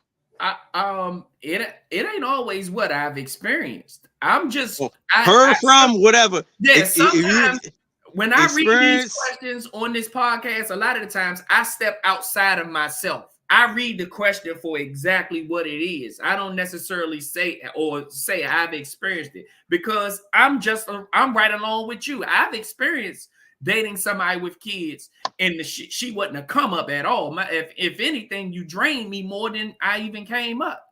But that type of woman is a woman that probably shouldn't be dating anyway. Like, you don't even have your own shit in order. But I'm saying, as in general, like I said, I just read the question and it said that she could never be a come up. I'm just reading the question from and I still appreciate it, because like how like the first one of the other questions, I read it a certain way and my mind thought certain, so it's different. So I still agree with you. Yeah. If your mind took you that way, I 100% agree with you. And now, as we all come together and grow and learn from each other. So yeah, I agree with you. And shout out to Sharina Rogers in the building, aka Soda. Representing in the building. She jumped in and came right in with some shit talking about she could be the person can be extremely resourceful as well. But look. I agree with you, but can we promote this more so it's not an anomaly? It's not a low percentage of it. Like, I want to promote more so of positive within, especially our ethnicity, so we can't always think of something and think about the negative. And I believe y'all, but please also share more of the positive that y'all know, so we can also be believing this more. Because everybody just more so always focus on the negative, because we see this shit all the time. Yeah. See, and like I said, and it's crazy because we view all this shit completely different. And like I said, that's why I didn't put a lifestyle on said single mom. I just tried to keep it as basic as possible. And it's just, that's why I can't side with a side. I feel like both are right. And dealing with a relationship with somebody who don't have kids, it is going to be a different thing. Ooh. If you want to send your girl some food, guess what? You got to send her for some kid for her son or her daughter too. You can't just feed her, come over with some food for her and not her child. Or if you want to take her out, guess what? Do she got a babysitter? Do you have maybe she can't come out of the house? Maybe you got to go see her because she don't have the time. You know what I'm saying? She don't have a babysitter. Like, there's things like that where I was looking at where it's like, just relationship wise, how to deal with each other based on what you have a child and what you have not. That's why I say it's always going to be an off balance thing. But again, I agree with everything that y'all saying about her being resourceful, being able to feed into you and give you things that you probably have never gotten in any relationship with a single woman that don't have any kids. Her as a person could be a great person to fuel you and get you to a whole nother place that you never thought you'd be able to be. You know what I'm saying? So it's possible, you know what I'm saying? But I see both sides. That's why I can't agree. I see both sides, man. Go ahead again. And randomly, I just got a text from our sponsor, Miss Reed. She said she's trying to say goodnight. But someone was talking. She says she wanted us to pray for her family. She has 2 funerals to go to this weekend. So, and she was checking out. Who? Our I sponsor. got it. It's on the screen. Prayers up, of course. We definitely going to send some energy your way. You definitely got a very, very rough weekend coming up, man. She asked to pray, so y'all just give me a minute. Definitely, yeah. Definitely going to send some love and condolences that way. Look. Marjorie is on this shit. That was not initials, yes, but that is where she's from. Wait, what? She wanted a nickname so bad. See, the thing is, We gave her the nickname. You're trying to give us a nickname to call you. But she did say in the comments that King is the reason she has that name. King gave her Butter, I guess, called her Butter. That's y'all own personal nickname. Now, what does that mean to me? When you get nicknames, you earn your own nickname. Yeah. Now, what have you shown to me that makes me want to call you Butter, baby? You don't even know why he called you Butter. We don't even know why he called you Butter, baby. Maybe y'all was doing something. Your butt with some butter. Motherfucker, what's her goddamn name? Marjorie. Butter, goddamn it. Margarine. Margarine. Okay. Yeah. Marjorie. Okay. Marjorie, Marjorie's like butter. Margarine. I used to call her Butter all the goddamn time. Okay. What's up, Butter? So Marjorie sounds like margarine, which is margarine, butter. but it's not butter.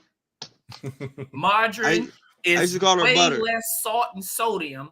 And you know, Marjorie. Look. I'm gonna keep it real. Like I said, that was my ex a long time ago. So no. When we was dating, that shit was like butter, baby. Like her, butter, she baby. said we called her Glenda until she changed her name. Exactly. Yeah, that's why we told her if she wants to be called Butter, which is the reason we don't know why, change your name on there, and then we will call you for what we see. We say Sharina Rogers is in the building, aka Soda, because we gave her that name. But look, it should be a way to, if you go into the settings and go to your name, it should be a way you should be able to change it somewhere in there. Somebody find it. Somebody go and screenshot the process.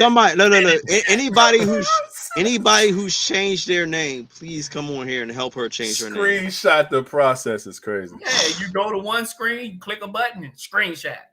Go to the next screen, click a button, screenshot, so she can see exactly how to change her name because. All right, man. Look, we are 2 hours and 42 minutes in on a Friday. I did not think we were going to pod this long, but these topics got us on some shit. So look, I'm going to hit this round of applause button for everybody who is here, still here, been here. Everybody talking, man. It's been one of those pods, man. One of those good conversation pods. So I really enjoyed that. We appreciate all of you. Let me go ahead and get this rundown out of the way real quick. She said I call her DJ. Yeah, I call her DJ because she sound like what's his name? Or I say kind of mine. Hustle and Flow? Terrence and Terrence Howard. She sounds so country like Terrence Howard. And I was like, Lady Kids Out Country. Oh shit, I'm about to call her for the rest of her life. Let's go. So I call her Lady Ken, DJ. man. Hey, Lady Ken, man. I call her DJ. Lady Ken A40, man. Hey, that's crazy. That's hilarious. Hey, Butter, man. And then the Ken, man. No, my name is Candy Man. I say Candy Man. Candy That's what Man. I said, Candy Man. Batman. Yo, that shit's hilarious, man. But yeah, man. Let me go ahead and put this up on my fucking screen. All right, first things first, man. Let's go ahead and show some love, man. Wait. Before we do that, some of y'all came in here late, like Sharina Rogers. Can y'all please hit a thumbs up on this video wherever y'all watching from? Please do so. Hit subscribe. Tell somebody to come watch the vibes, all that good stuff, man. We'd appreciate that. So you're going to start there, all right, for all the late bloomers and all that good stuff in here tonight. And now we're going to go straight to, although she just left, she got to get up early, man. We're going to send some prayers, but 2583 expressions.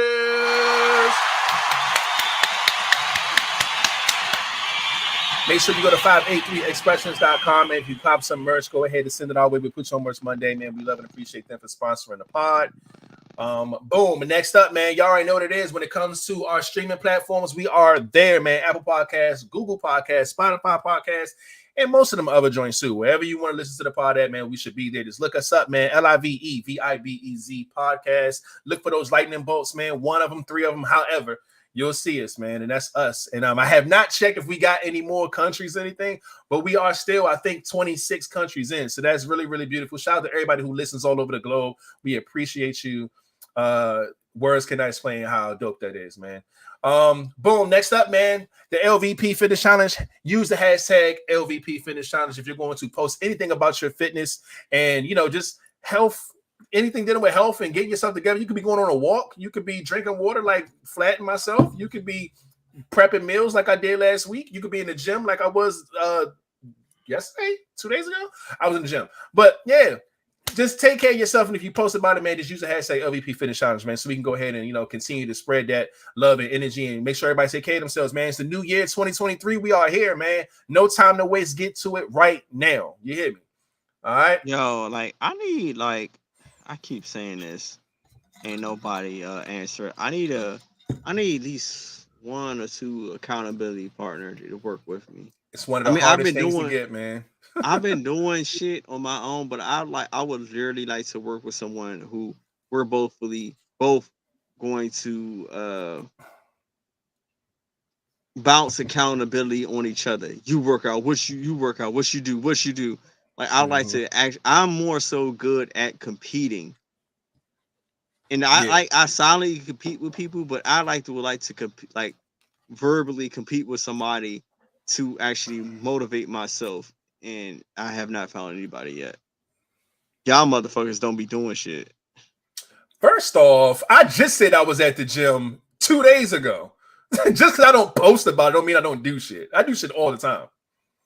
So I literally was working out yesterday. Yes, y'all working out like I'm saying, like really accountability. Like, sorry, right? So you worked out, like what you do, like how many push-ups you doing? I'm doing 30. Like, right, I'm gonna do 40. Like I'm also like I get the competition, right? Or accountability to checking on somebody. Like is like I've been doing certain shit too for a while, but like it will more so motivate me to actually have somebody that's going to constantly, Once I get in the groove of shit, because I'm still trying to get the scheduling down. I have not got a consistent thing yet, but once I get there, then yeah, it's good money. Who is Whitney? I don't know, but shout out to Whitney. Oh, that's Whit. What's up, Whit? What's up, Whit? Look, Lady Ken did this shit on purpose. Look how fast she switched her name. Kenya, DJ, Justin. Why you ain't tell Margarine how to do it? No bullshit. Butter baby, why you ain't tell Butter baby how to do it? How you ain't tell Butter baby how to do it? It must be quick, fast, and easy. It's real easy. Clearly, she did it just that goddamn. No bullshit. But yeah, man. Yeah, next up, man. This is our link liinks.co/LiveVibezPodcast. You can scan that QR code on the screen, or you can go to the link in the video description. It's like that on every podcast. You can subscribe from there. You can donate to the vibes from there. That'll be really dope. You can send fan mail like we got today. God damn it. Super dope gifts as always. You can send us topics. You could be a guest. You could be a sponsor. All that good stuff, man. So make sure you hit us up, man. We are definitely always open to talking and linking and having guests and just, networking with everybody, man. Good shit. Finalizing merch. So make sure y'all go to LiveVibezStore.com. We did see a mug picture earlier or like a couple days ago, something like that. It was really, really dope to see. So make sure y'all cop shit and come through and make sure you send us a picture so we can put you on merch Monday just like this. You will be on the left, which your boy will be on the right. And yeah, we're going to bring this back once the new merch drop or whatever. We're trying to finalize a few more designs and get this up and rolling. And also, y'all already know how it is. Round of applause for the goddamn cruise coming up in August. God damn it. Where did they get left? You got some time, man. Go ahead and join the cruise. Make sure you hit up Dreams to Reality Travel. That is still need a room. Make sure you go and look that up, man. It's on our social media stuff. The information's here. You can screenshot it. However, man, just make sure y'all get on this cruise. Again, it is a 5-day cruise. We're going to be in Nassau, Princess Case, and Grand Turks on August 5th, 2023. Make sure y'all That's why I need a workout partner. I need to get some abs before this cruise. I ain't about to be a fat, titty having motherfucker on the cruise, dog. I'm trying to walk around this boat naked. Every Monday and Friday at 9 Eastern time, we come live with the Vibes, man. Literally, and, I just want to have shorts on and shoes. Hey, I feel you. What the? Oh shit! Yeah, that's you again. That shit is fire, man. It is fucking fire. That shit is fire. That my necklace in there on the table, but yeah. That my necklace and my other fucking wolf cup. Where is it at? Good shit, man. Get this off the screen. And yeah, man. Do y'all have any questions? Let's go ahead and play some music or something so we can get that cracking. Let me get this on the screen. The song that is not on Marjorie, my she's favorite telling list. you how to do it. There it is. Hey. Hey.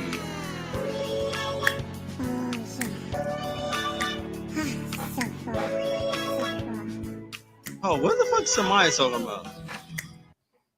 What is Samaya talking about? What the fuck are you talking about, Freckles? I have no idea. I have no idea either. She's trying to wow people. What the fuck are you talking about? Can't stop playing. Be my coach. She wants you to be her life coach. She wants you to help her get some stuff together, I guess. Oh. I mean, hey, why you ain't say, hey, look, I'll be accountability partner. Let's work out. Like, look, you want to work out with me? Tell her how it is working out with me. I had a good time working out with you. Again, I think he did that shit backwards. My arms were so fucked up. Then he got put me on the bench press. First of all, my arms wouldn't even go all the way up. Yep. And I'm like, oh no, nigga, I can't lift this shit now. You supposed to got me on the bench first before you work my fucking arms out the way you did. We was over there doing planks and shit. Oh man, planks ain't got shit to do with arms, nigga. Like it's your abs. It's your core, yeah. I know that, but nigga, we was still on it. Arms was shaking when we was doing it, and then we was doing all kinds of shit with arms. We over that motherfucker doing all of this and pulling and doing all this, and then he gonna go put it on the bench. I'm like, nigga, get this shit out of me. I can't even pull my fucking arms up. Like my arms tight as fuck now. Like tight for working out, yeah. So I'm fucked up a little bit, but whenever you need to come work out, come to the house. You know where the gym at in here. I know, bro. Like, cause that's what I was come doing. on over. I was in my own little personal workouts right here, and I was working. I was like, I'm gonna do me something. But yeah. Oh man, one more time for Kenya, aka DJ.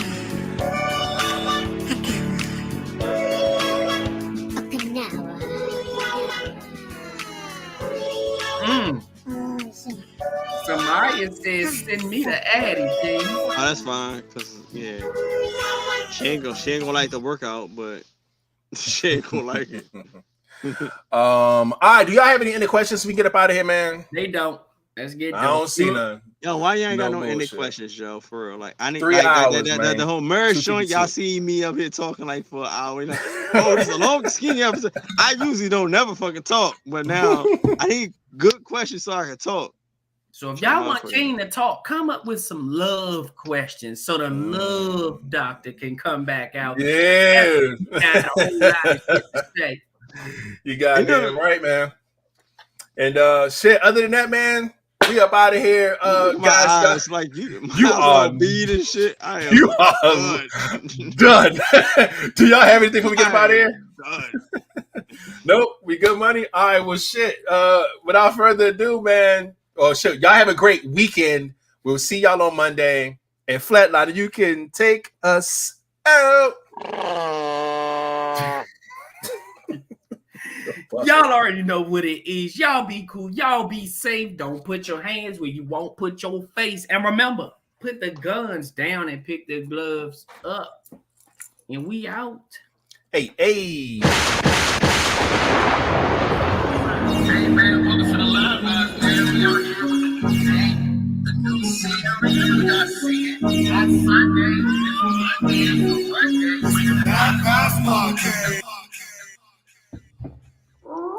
God damn, we got motherfucking gifts. We out here representing, man. This is so dope. Look. I need a roommate, damn it. Hey, look, the cruise we getting on is right. One of the biggest boats. No, we down here. 110,000. This boat is big, but this is the one we're on. Oof. So if you get on this one and see how big this ship is, imagine getting on one of these motherfuckers. The biggest ship I've ever been on was right here at this level. 130. Yes. No. I'll just be happy to get the fuck out the house. Bro, I'm telling you. I just want to just drink, eat, sit in the sun and work out. I get motivation looking at this paper, just seeing these ships. Yeah, I feel you.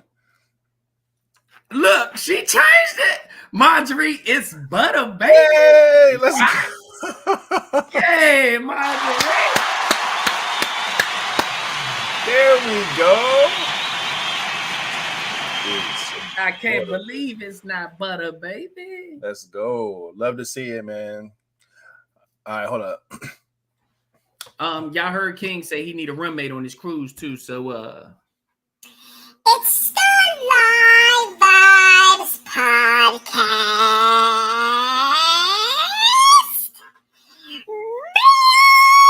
I took off my shades. I can't see. It's so bright in here. King needs a roommate.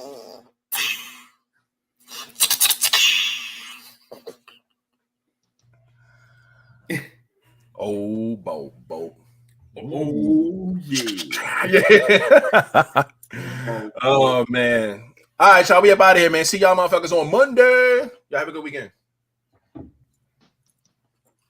He can't even see his shit. Look, I think he's supposed to hit this button right here.